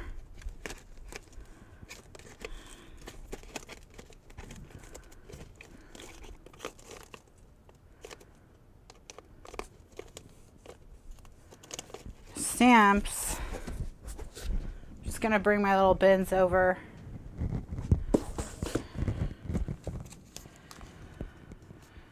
Whew. It's really hard for you guys to see in here, but anything good, I'll pull out. What do you guys think about this little hedgehog and this little, no. No, no, no, no, no, no, no. Don't go crazy.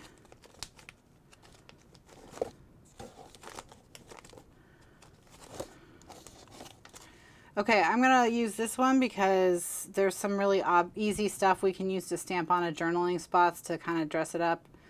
You know, you are simply wonderful.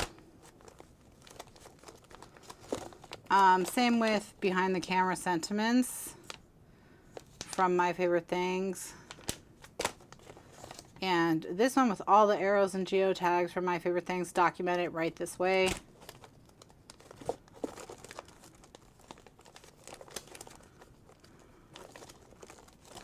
And this is just about, I have this with the little You Are My Sunshine. I got a top hat. I've got a mustache. It's not like little boy, but it's, you know, it's in the, some cute stuff. This has a kite and an umbrella, and we have an umbrella page. So I'm going to keep it.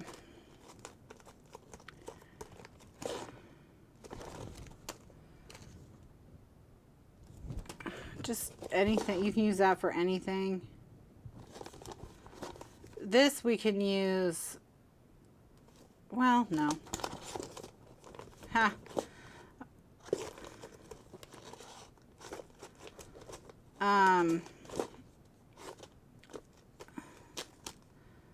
You know, if I want an alphabet sticker, I'll come look, or stamp, I'll come look for these. I'm not going to pull them out.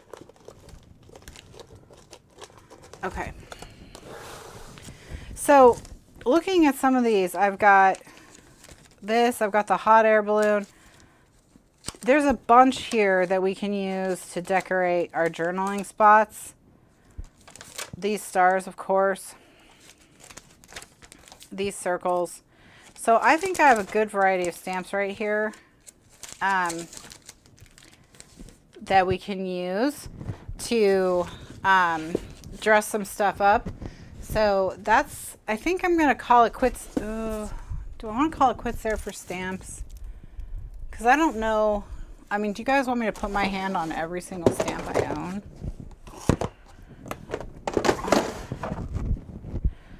Okay, so for dies, there's a few different ones I'm going to pull out. I'm going to pull out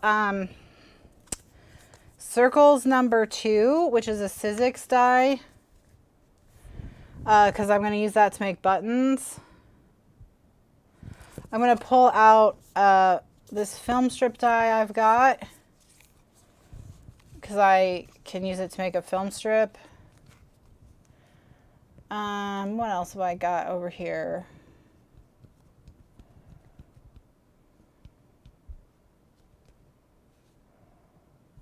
Stars Primitive I'm going to pull out. It makes primitive stars. I really like primitive stars in general, but I really like them for boy albums.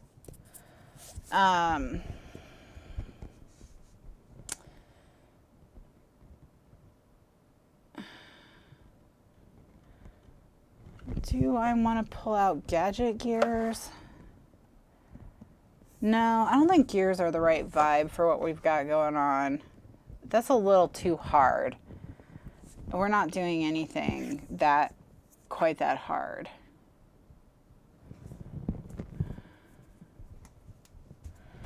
Okay.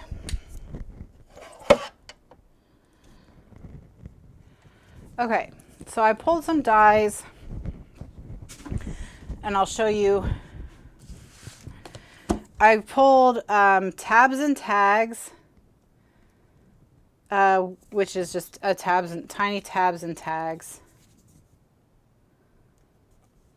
All right, so there you go. It's hard to see. It's always hard to see Sizzix dies, but it makes tiny tabs and tags. I pulled out tag and tie. This is good for just layering in with stuff. Primitive stars, which is a great one if you do boys. This star here came from Primitive Stars. This here is a film strip. And then this is a circle die, which I'm going to use to make my own buttons. So the circle die and the star die I'm going to use to make some embellishments. This one I may not get to at all. If I don't, I'm not going to cry about it. I'm going to stick those in the bin.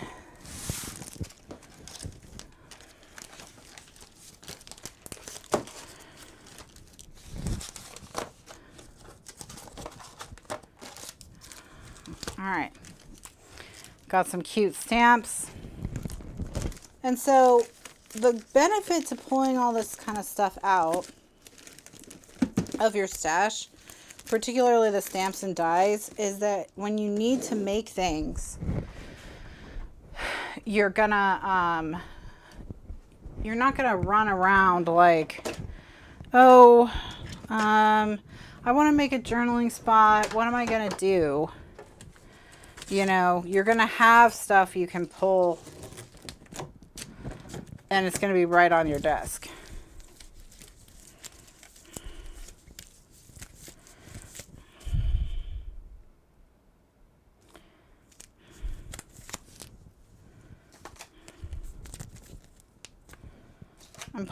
I'm just going to my thin dies and I'm pulling a few dies I'm going to bring over and show you. That we can use.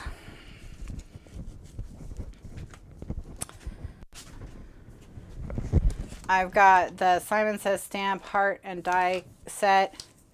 This is a set of words from My Favorite Things, and then I've got some big camera pieces from Echo Park. So I'm going to pull these. So these we can use to make embellishments as well. All right.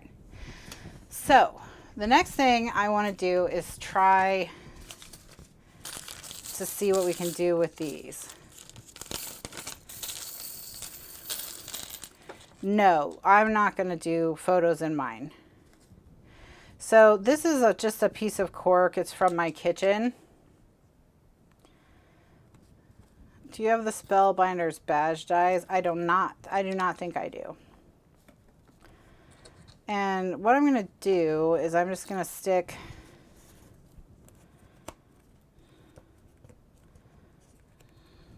just sticking my brads in it. These are not brads, these are earrings.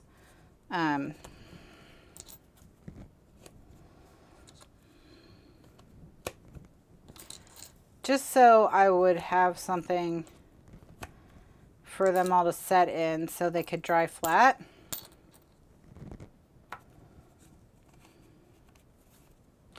What does my kitchen have left in it? Just a KitchenAid mixer. That's it. It's the only thing in there.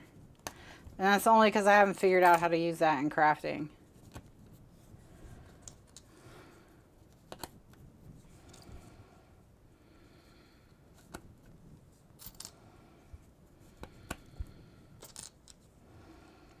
All right, that's probably enough. Okay.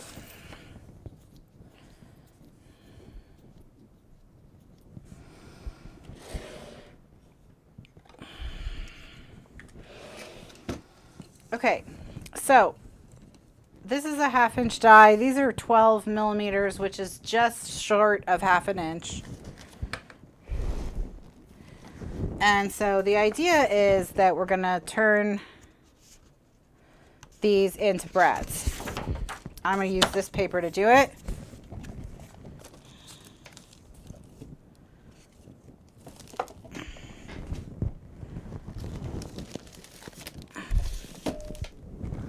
Okay.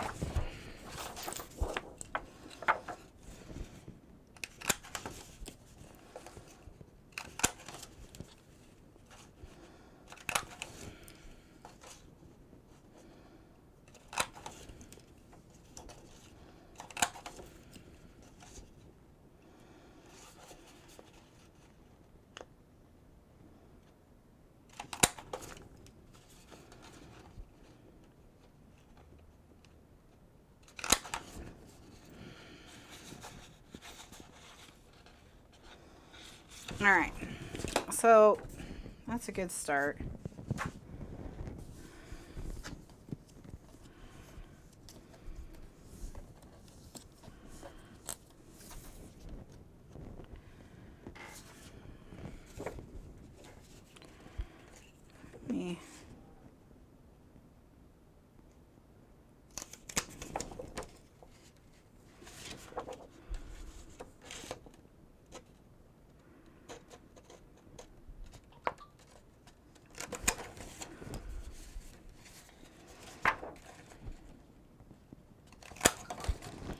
Just actually seeing what other creative ways I could use the paper.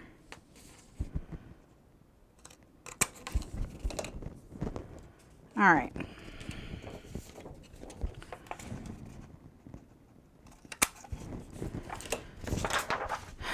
So I've got a variety of different little guys here. So here's what I'm thinking.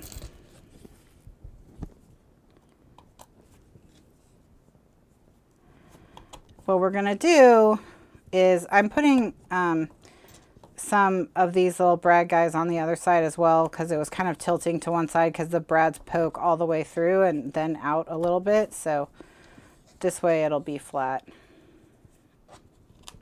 if the brads go all the way around the outside.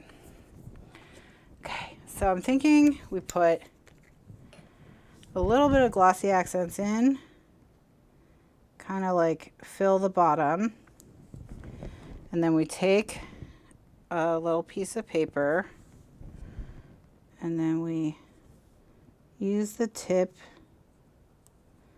to press it in, and then fill it with glossy accents.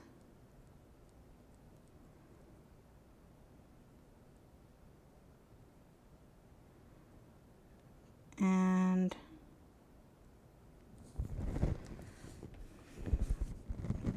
yeah, you guys, I think that we have a new thing that we can do here.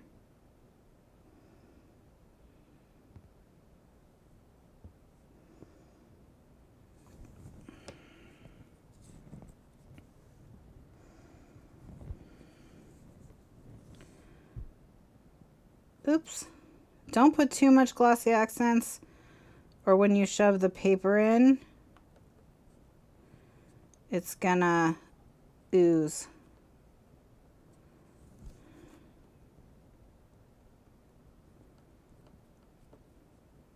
Because this one oozed.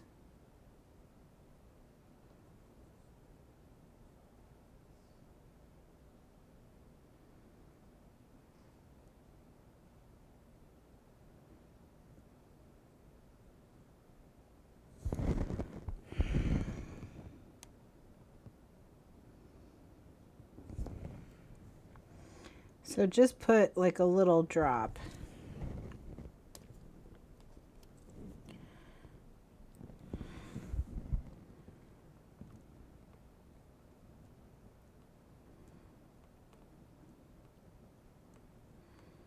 Yeah. Less is more on your first pass.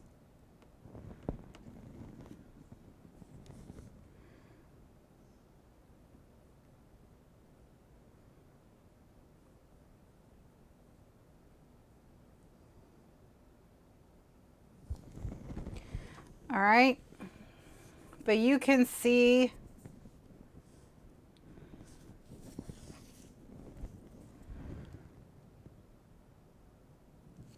so just that little bit, just a little dollop like that.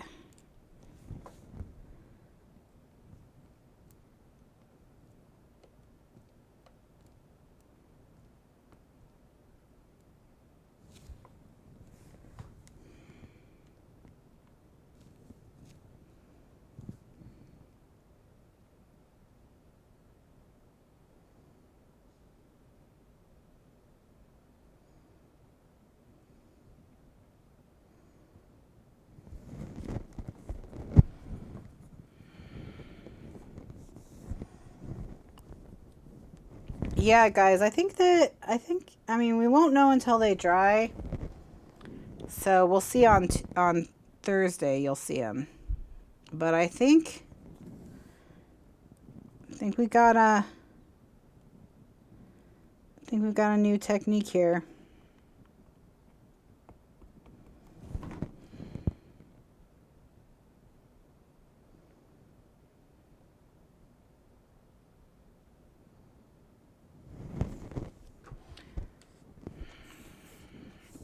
You can already kind of see how they're going to look.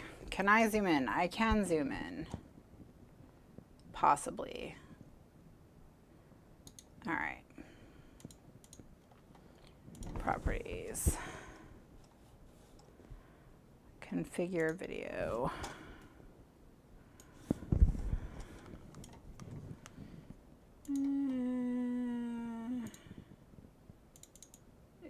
It's going to take 5 million years to zoom in. It's okay. We'll get there.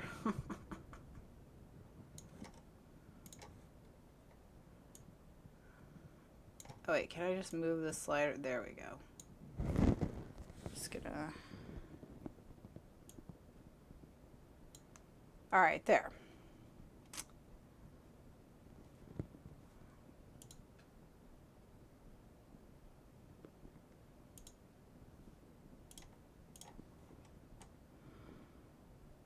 I do not have bottle caps. All right, so just do a little dollop, and then you're going to use the tip of the Glossy Accents bottle around the edges to push the paper in to lay flat on the bottom. Again, these are the 12mm earrings and a 1/2 inch paper, and then I just fill it with the Glossy Accents.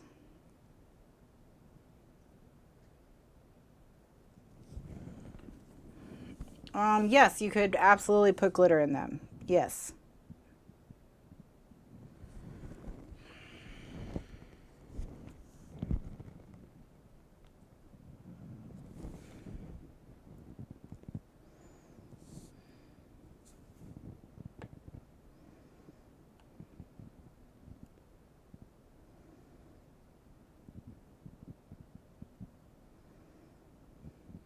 And then what these are 12mm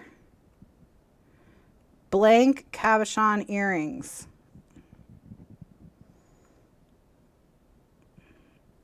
I'll find you a link on Amazon, but anywhere they, like, you can probably get them anywhere they sell stuff to make your own jewelry.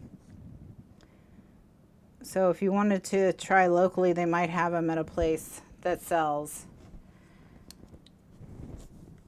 stuff like that. Yeah, you could fill with stickles. And I think it cost me $5 or $6 for this bag.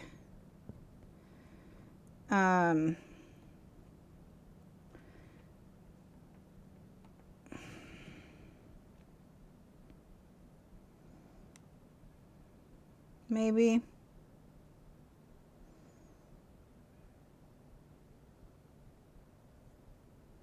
And they do make larger and smaller ones. I just got the one size.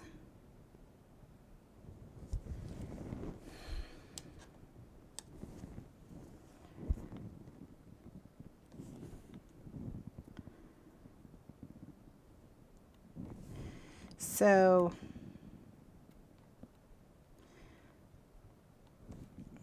next weekend we're going to be doing more with making our own embellishments.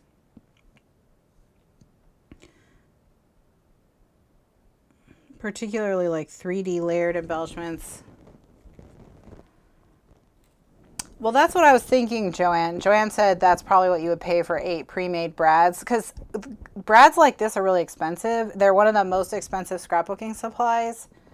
And I think there was like 40 in here. And like I said, they make bigger ones and smaller ones.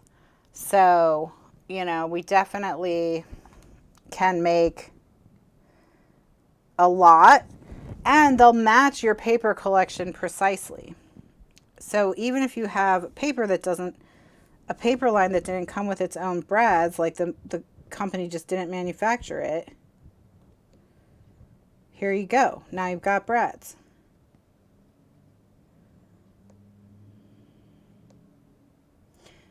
I mean, I assume I'm going to wait for these to dry, but I mean, I can't imagine they're going to look bad when they're dry.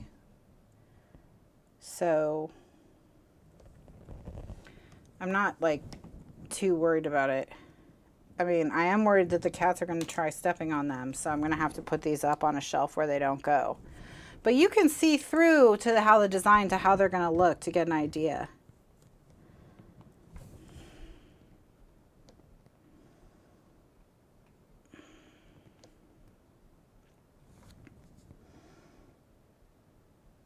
You could stamp things. You could put photos, tiny little photos. Oh, and it didn't take very long because I'm already done. I'm already done.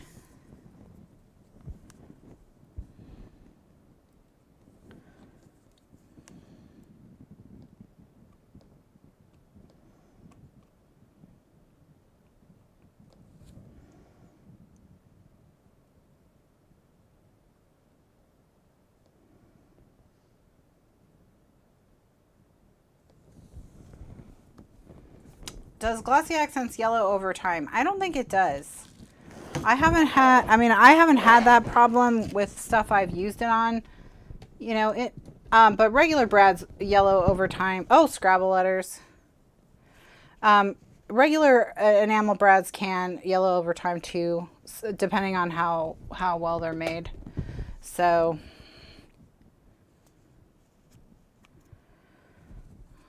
but I've never seen anything I've done with Glossy Accents yellow. Okay, so we just made 2, 4, 6, 8, 10, 11. We just made 11 brads. All right.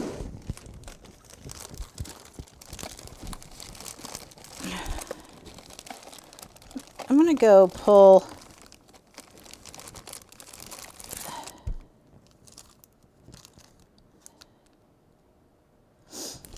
So, as far as size-wise, we're around this size. It's kind of similar to this size. So, we could go larger. You know, we could definitely go larger. And we could go smaller. We could fill it with Nuvo drops and make ones like this if we filled it with the Nuvo drops. Yes, you could use epoxy if you have epoxy. Epoxy I don't use because it's just more of a pain. But yeah, you could, there's all kinds of stuff you could do to them. But yeah, we could go smaller and fill them with the Nuvo drops. I might get a few different sizes. When I say we're going to make our own 3D embellishments, I mean like this thing right here. That's one of the things we're going to make stuff like this next week. We're going to make a whole pack of them to match our paper. Yes, you could absolutely put alcohol ink on them. That's something you could absolutely do. All right, let's make some more of these. This is very satisfying, you guys. And like I showed you before, I tried to pull off their pins, and all it does is bend. The posts that you would put through your ear, all it does is bend. And I was able to bend a post with a brad setter as well. So they can be used just like brads. I've already tested that, and they can be used just like brads. I'm just gonna, I don't know if I can straighten this one out.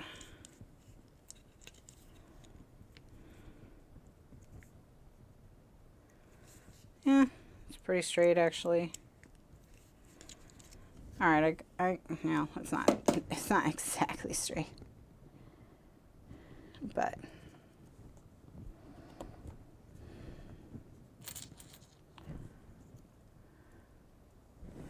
Oh, the reason I don't use epoxy is because first, epoxy you have to weigh, because the two parts of it have to be epoxy compounds. They have to be exactly precisely the same weight. So you have to use like a gram scale.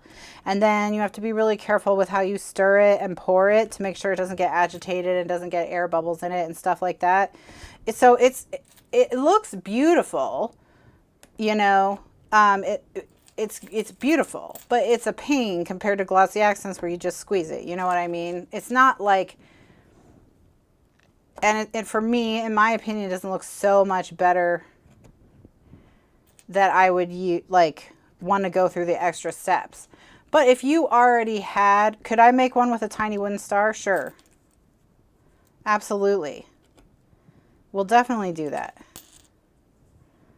Should I make some with the Nuvo drops too? Just solid color ones?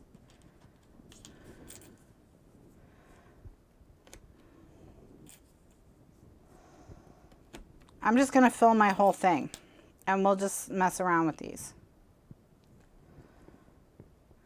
All right. I'll make some with Nuvo drops. We're going to have to get more paper. And then let me straighten this guy.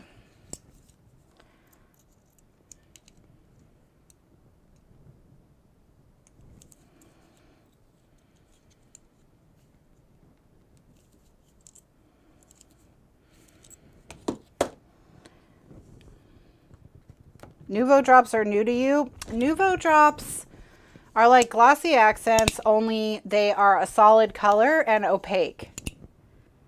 So they dry glossy and shiny, only they're not see-through, they're a solid color. So they look like, you better go buy your blanks because you look like, yeah, first let me get you guys links. Okay. And they're not correct, they're not self-leveling. But I'll use them anyway because okay. Are they different from Perfect Pearls? They're almost the same exact concept as Perfect Pearls. The difference being they're not pearl. They're just straight glossy. So they're not pearlized. Okay. Just straight glossy. All right, guys. I'm going to pull up Amazon so I can show you what these were. All right.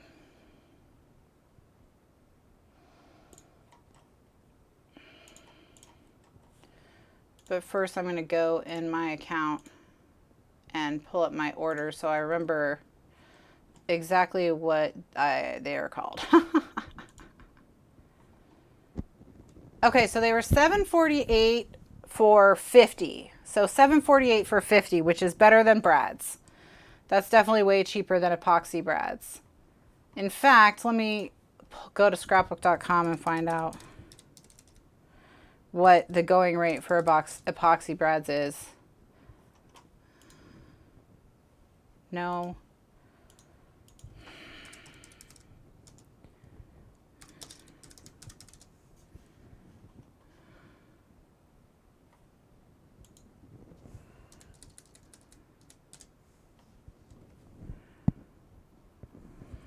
Okay. So Echo Park charges $6 for a pack of Brad's for a pack of 33. So if you make them yourself, it's about half price. If you make them yourself, it's about half price. Yeah.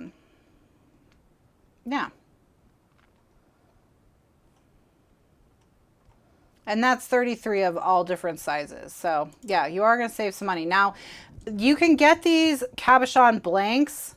Let me type in what I'm saying. First, I'll give you the link to the exact ones I bought. I don't know if these are the best deals, so hold up for a second before you buy them, but do some searching. But I'm also going to spell out in the chat cabochon, the word that I'm saying. Okay, so the ones that are right here, these ones are 12 millimeter cabochon blank earring backs. That's so, and cabochon is Charlie Alpha Bravo Oscar Charlie Hotel Oscar November. So CAB cab OCHO, like Ocho, and then N. Cab Ocho N.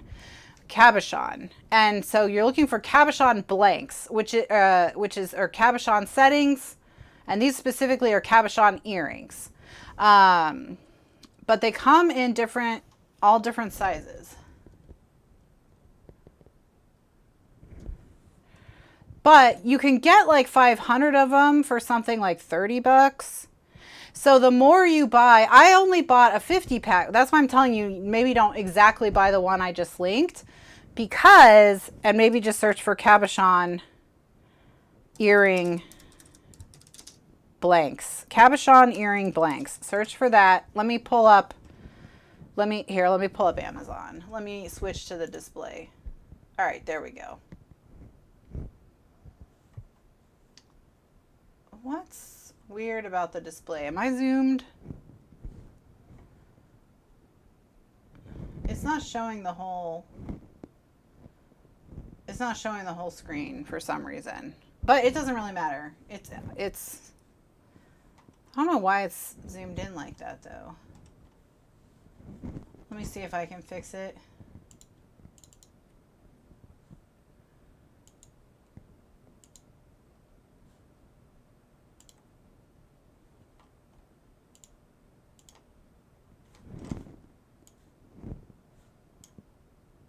All right, well, I can't fix it.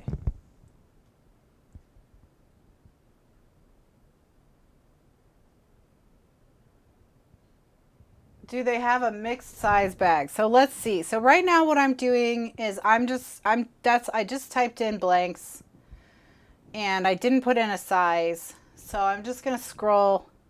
Here's a variety pack. This one is 10 each of 6, 8, 10, and 12, which means the biggest ones would be this, would be the size I'm using today. So I don't think that's what I'd want. I think I'd want at least one of them to be bigger than that. So maybe what I'm going to do is I'm going to type in cabochon earring blanks, and I'm going to type variety.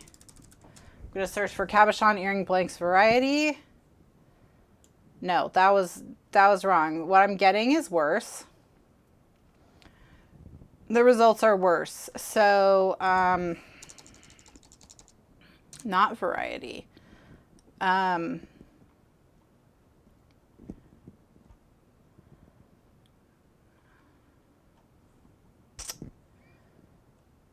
Oh, here, these look like no, but these have the loop on them. Don't get this kind. Watch out for these guys.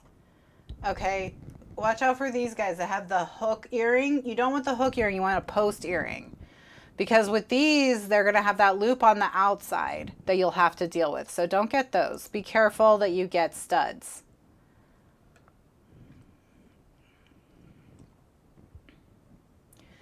See, I wish they had like a 500 pack that was like 100 of 5 different sizes. That would be sweet. You know what I mean? Oh, and here's square ones. They also make square ones. So if you guys like different size brads or different shaped brads, they do have square ones.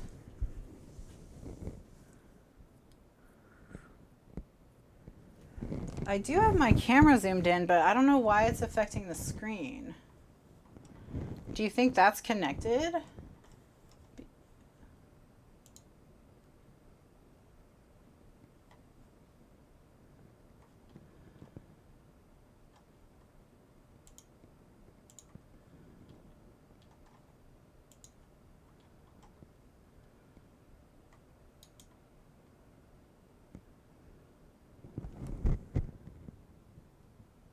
Yeah, assorted. Okay, let's try assorted.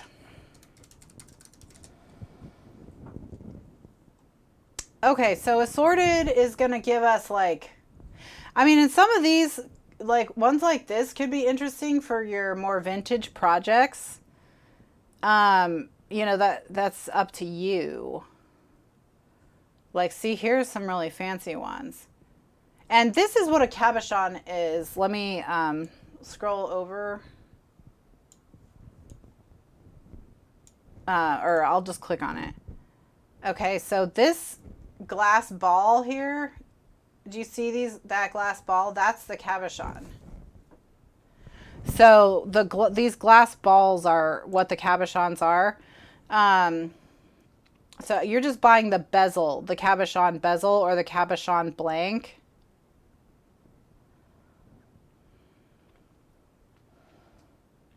Yeah, when I type in assorted, I just get like all different shapes. I'm not getting assorted sizes. So I'm going to type in cabochon earring blank 500 and see if I can get like a 500 pack.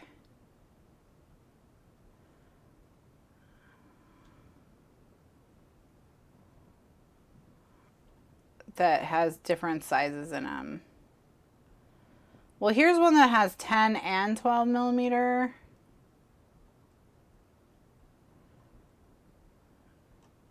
But mostly it looks like you just got to get one size. But yeah, you get 500 for $24.99. So if you can see yourself using these, I would definitely spend the extra money to get like a 500 pack. To get one like this where you're getting 500 for $24.99, plus they have a coupon for an extra 5% off. And some of them are brass, so if you want to make them for a project that's more distressed, they do have them in brass too. And there are black ones too as well. I saw black ones.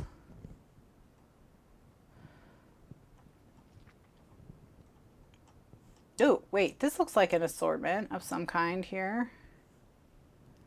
Oh no, it's just all the little pieces. So I'm going to search for an 8 millimeter cabochon round. Nope, don't search for cabochon rounds. Those are the actual cabochons. You need to search for blank earring.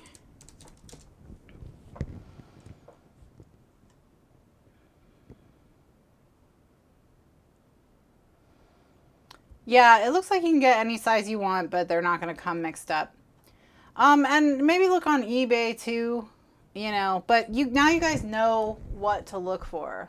And yeah, Michael's has a good, I was going to say Michael's, Joann's, anywhere local that you can get jewelry. Look at those too. Okay. But you guys get the idea. You guys get the idea.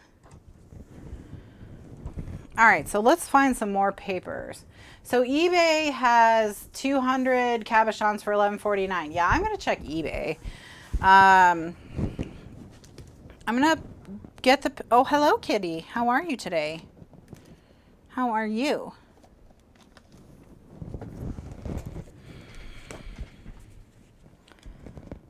I'm gonna pull some other little pieces of paper. Mer.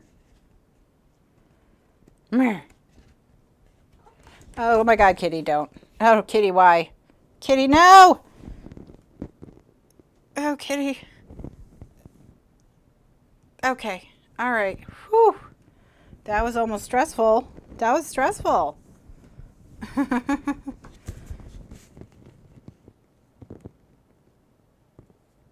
Kitty, why?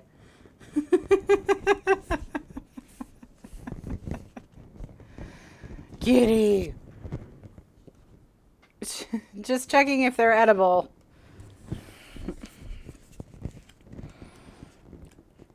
Just checking if they're delicious. You can put whiskers. She's inspecting my work. Yeah, for flaws. Okay, so we wanted some. All right, so I'm going to pull this and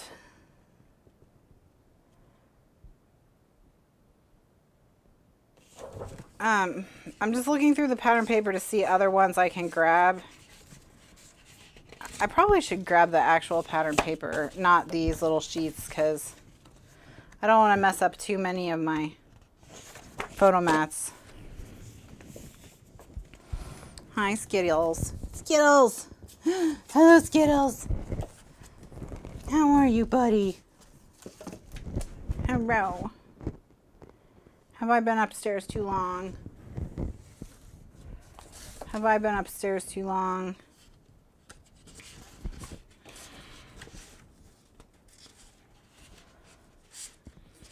All right, I'm going to snag one of these hearts.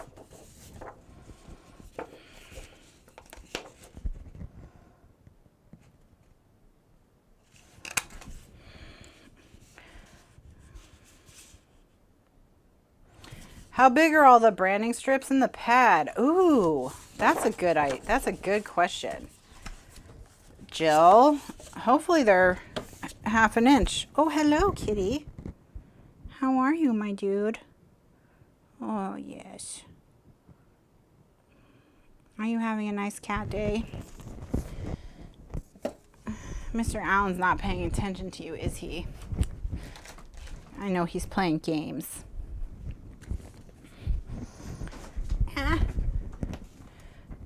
Okay. Yeah, we're going to put wooden stars, but I want to put the wooden stars on a piece of pattern paper. So the question was the branding strips, are they going to be big enough? I hope so. That's a really good idea. No. But close enough that I think we can make it work.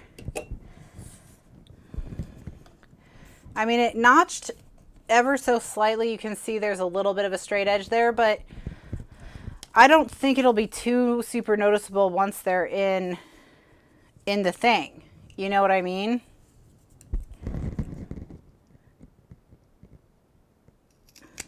Okay.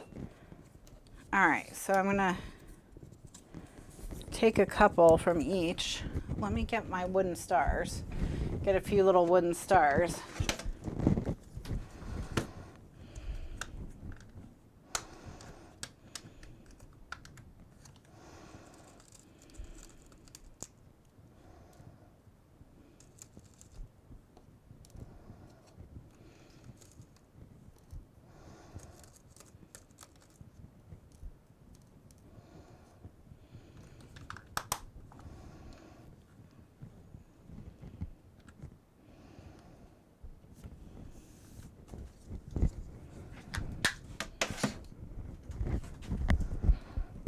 Other than Kitty, I know Kitty is. Bev said, "Who's going to look closely at Brad's other than the cat?" And it's like, well, I know Kitty got right up in there.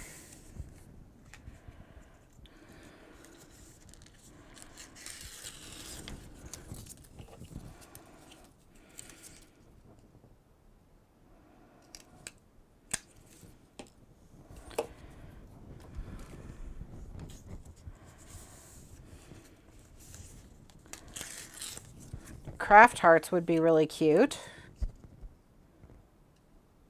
No, the craft hearts aren't going to work. They're not framed very well if we get it so they're closer to the top than they are to the bottom. So we can't use the craft hearts, but that's okay. That blue stripe is nice. What I'm going to do is I'm going to semi-detach it.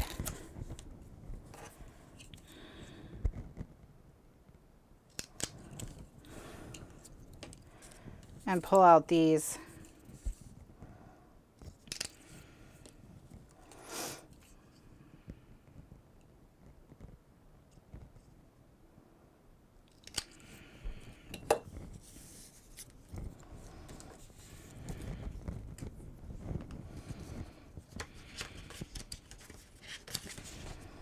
All right. Now we might be able to use these hearts.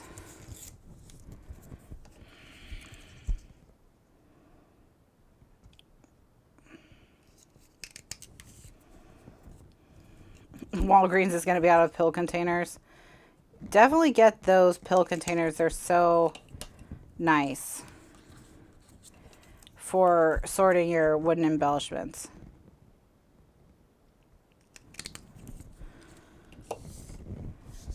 All right. But yeah, we're going to have totally custom brads. Totally custom brads.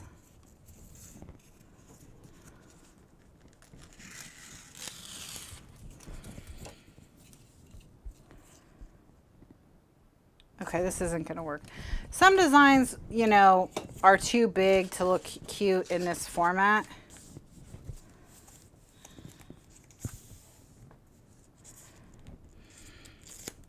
Oops.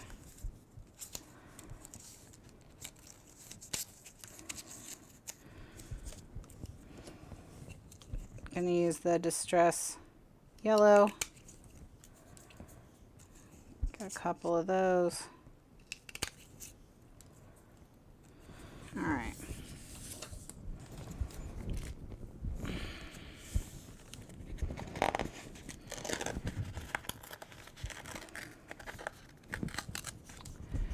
I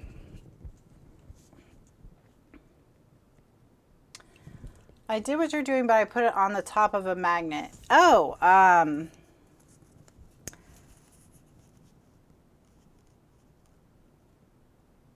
meaning you glued the paper to the top of the magnet and built up a little wall of glossy accents on top? Is that what you did? That's a cute idea. That's a way to use what you've already got, if you already have magnets.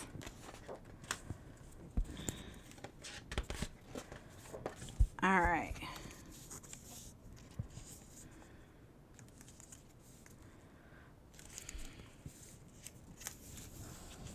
And covered with alcohol ink. Ah. Then, yeah, you could hide.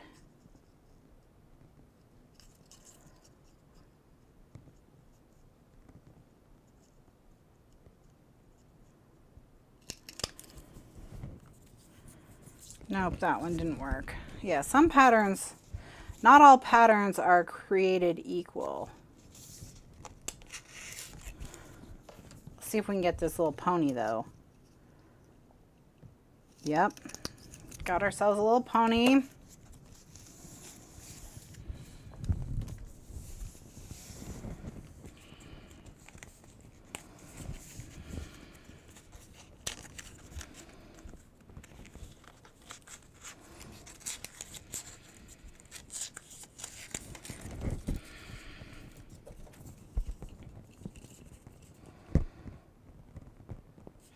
Yeah, these are not going to work. They're a little too big. All right. But this gives us something to play with here.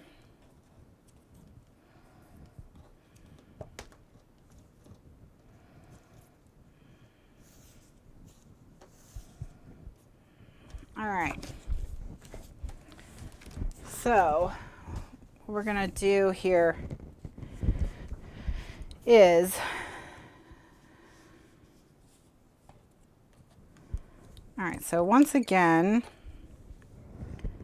I'm starting out by putting a dollop of glue, and then this is got a little bit of cloud on it, so I'm going to poke it in.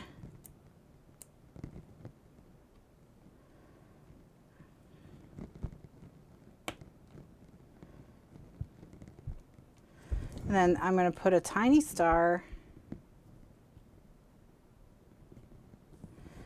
like it's all in the night sky, together.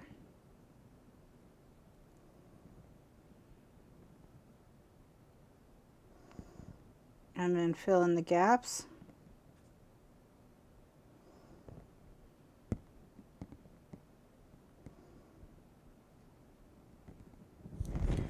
All right, so that one's a tiny little star and a cloud.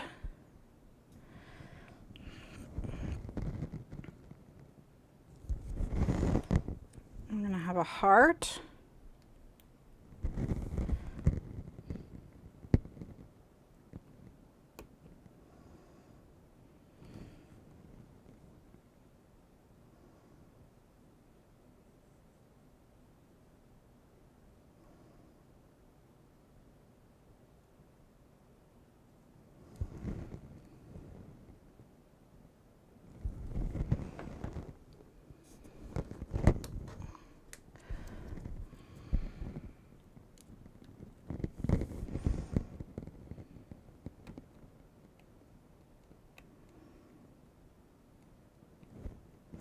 Have our little pony.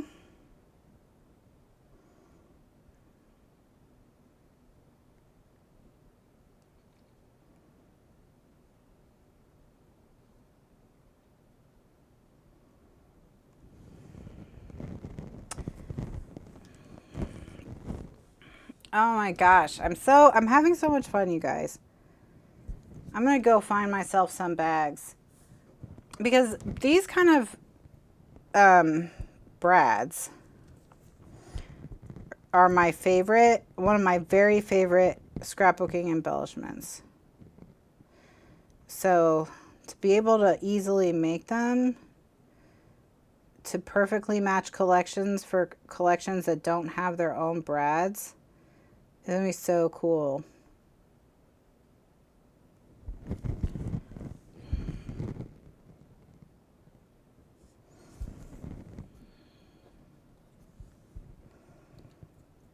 And look how many navy ones we're getting.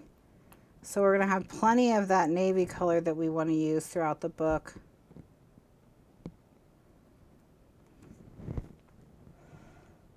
How long will it take to dry? It depends on how humid your climate is. The drier your climate, the better. But glossy accents I leave overnight to get really totally clear.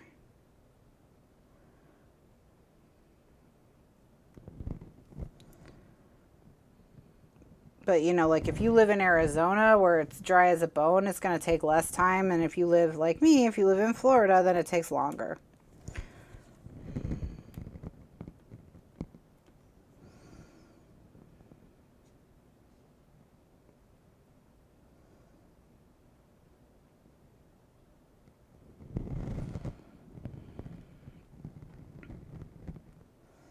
What about layering several circles? Yeah, you could do that. You definitely could. What I would recommend if you can is get a cereal box or other lightweight chipboard and make two circles out of that and one circle out of pattern paper, and that'll give them some thickness.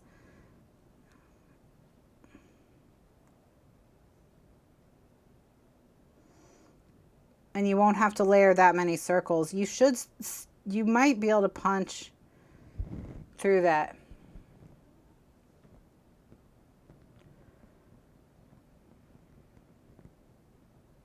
So yeah, if you don't have glossy accents, or not if you don't have glossy accents, if you don't want to buy these things, then yeah, you could just make chipboard, I call them chipboard buttons or chipboard circles.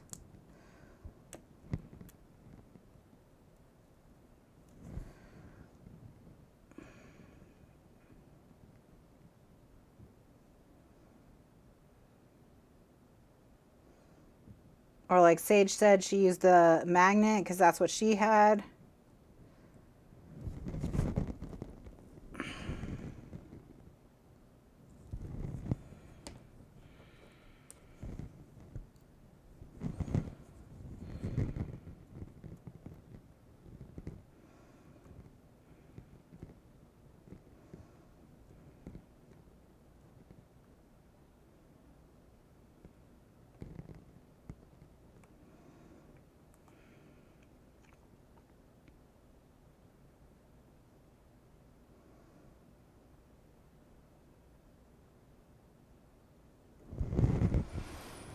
Okay, so I think that's a good variety.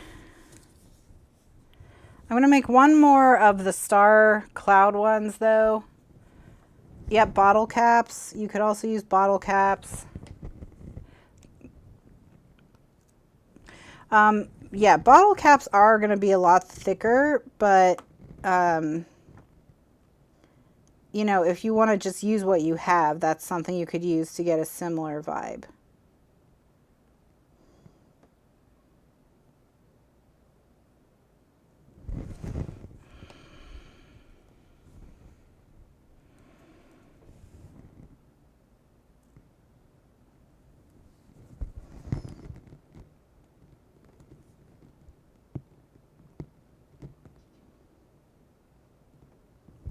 There's another star. Okay, so now what are we gonna do? Nuvo drops, right? Try Nuvo drops.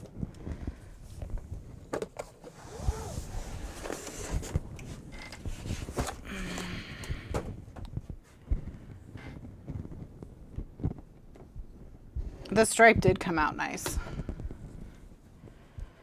Also, one thing that can help keep your glossy accents from clogging is to squeeze it so that until all of the glossy accents comes out of this and it's just air in the tube, and then let it go.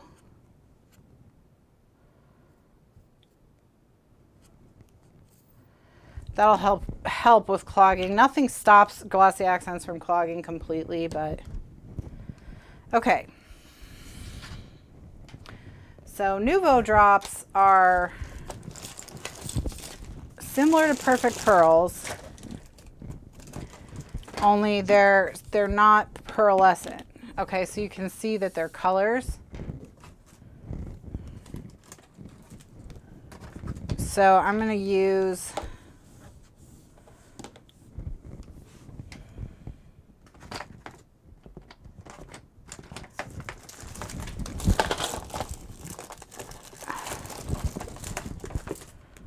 let's see.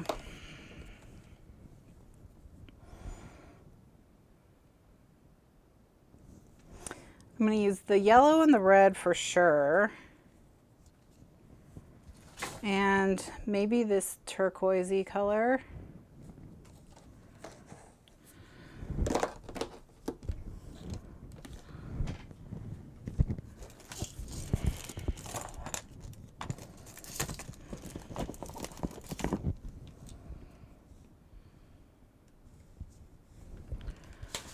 I think this blue might be better. Actually, kind of that minty.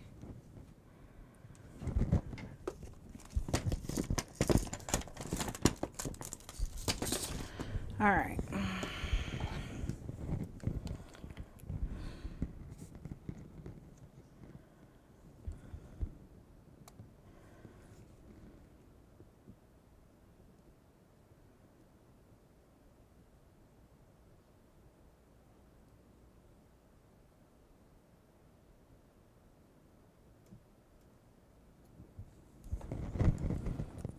All right, so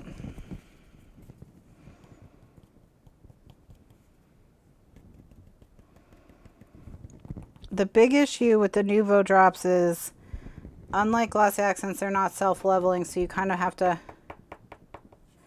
tap it a little bit. And that made some bubbles in my glossy accents.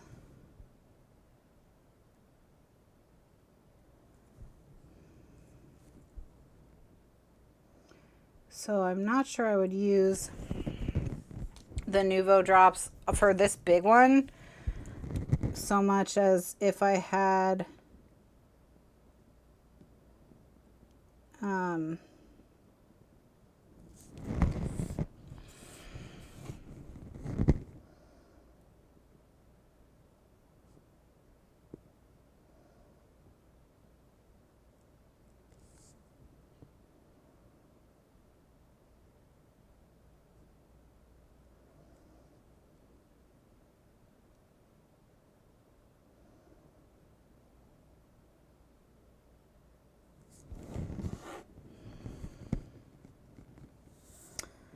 yeah.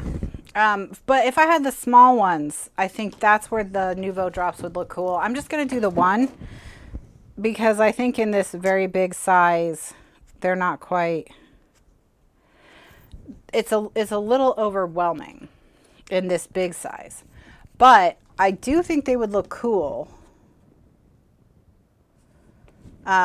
Just not in this really big size. So with smaller ones, so that they would look like this. I mean, because it does look like this, very much so. It's just so big. It's a lot of all of one kind of color. But for making the small ones, I think they would be great.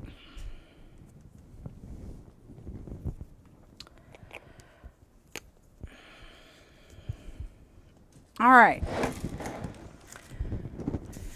Okay, you guys. So this gives you, we're going to do way more with embellishments next week. Next Sunday is going to be all about making embellishments. We're going to make layered 3D embellishments like this. We're going to make custom journaling spots. We're going to do all kinds of stuff with embellishments. So it's going to be all about how to make custom embellishments for your project. That's going to be part 2 of the workshop. So the dies that I pulled out, the stamps that I pulled out, those are all going to get used to make, like, for example, here, this corrugated star. You know, I have a paper corrugator. I'm going to use it. So we're going to do more with embellishments. If I have different sizes of these, we'll make some more of these next week. But we already have a lot of really cool ones. So I'm looking forward to that. I'm going to try and order some more in some different sizes. How would you make them more domed? If you want them to be, well, if you want them to be super domed, you could just buy cabochons, the glass half dome, and use those. But if you want them to be really full, you just have to keep filling until they're it's above the rim, and it's just the tension, you know, like when you overfill a glass of water and it has that surface tension, and that's what keeps it in. And as long as you don't break that spill over the edge, you should be fine. See, so like, you can build them up. It just depends on your personal preference. But you would use the surface tension.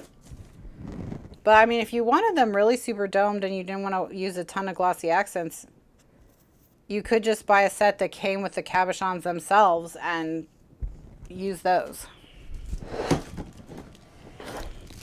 So, all right, guys. Well, I've had fun. We've got a good kit started here. Okay. We've got some cool embellishments started here. We've got a new technique, a new product.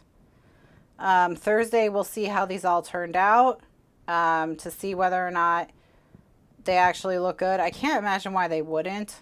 I mean, it's just glossy accents on a piece of paper. There's no reason why they wouldn't look good. Yeah, any questions about anything we went over today? And then again, I'm going to put this in the archives, but I'm also going to put it on the YouTube channel. So it'll be on the regular YouTube channel as well as a resource. If you're watching this on the regular YouTube channel, be sure to join us on Thursday at 2 p.m. Eastern USA time to see how these turned out, and to see what classes are like. And this is all going to be used in the Half the Fun album, which will be starting Thursday night, if things go well, Thursday afternoon, and we can finish the travel album, or if not, next Thursday. And if it doesn't start till next Thursday, it's really not a problem, because we're making our more embellishments next weekend. So really, I've got to zoom back out again. Don't want to forget to do that.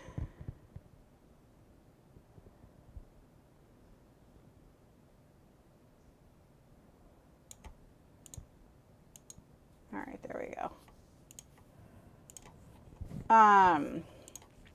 Sorry, I got totally distracted by that. I wanted to zoom out to see my desk. So what we're going to do is we're going to make more embellishments, custom embellishments, using our pattern paper. So what we've done is we've taken a paper pack, and we're going to be making all of our own embellishments well, not all, because I pulled a bunch of embellishments. We're going to make a lot of embellishments for this masculine album. I still want to show you how to use these circle dies to make chipboard buttons and all kinds of cool stuff. So we're going to do a lot more with embellishments, layered embellishments, chipboard buttons with our pattern papers, all kinds of stuff. So join me next week at 2 p.m. on Sunday for more embellishments for this project. And this Thursday, we're going to finish the travel album no matter what. Even if we have to go until 2 a.m., we are finishing the travel album. That is a thing that is happening. So it's definitely happening. It's definitely happening. All right. Thanks so much for watching, guys. I'll catch you next time. Bye now.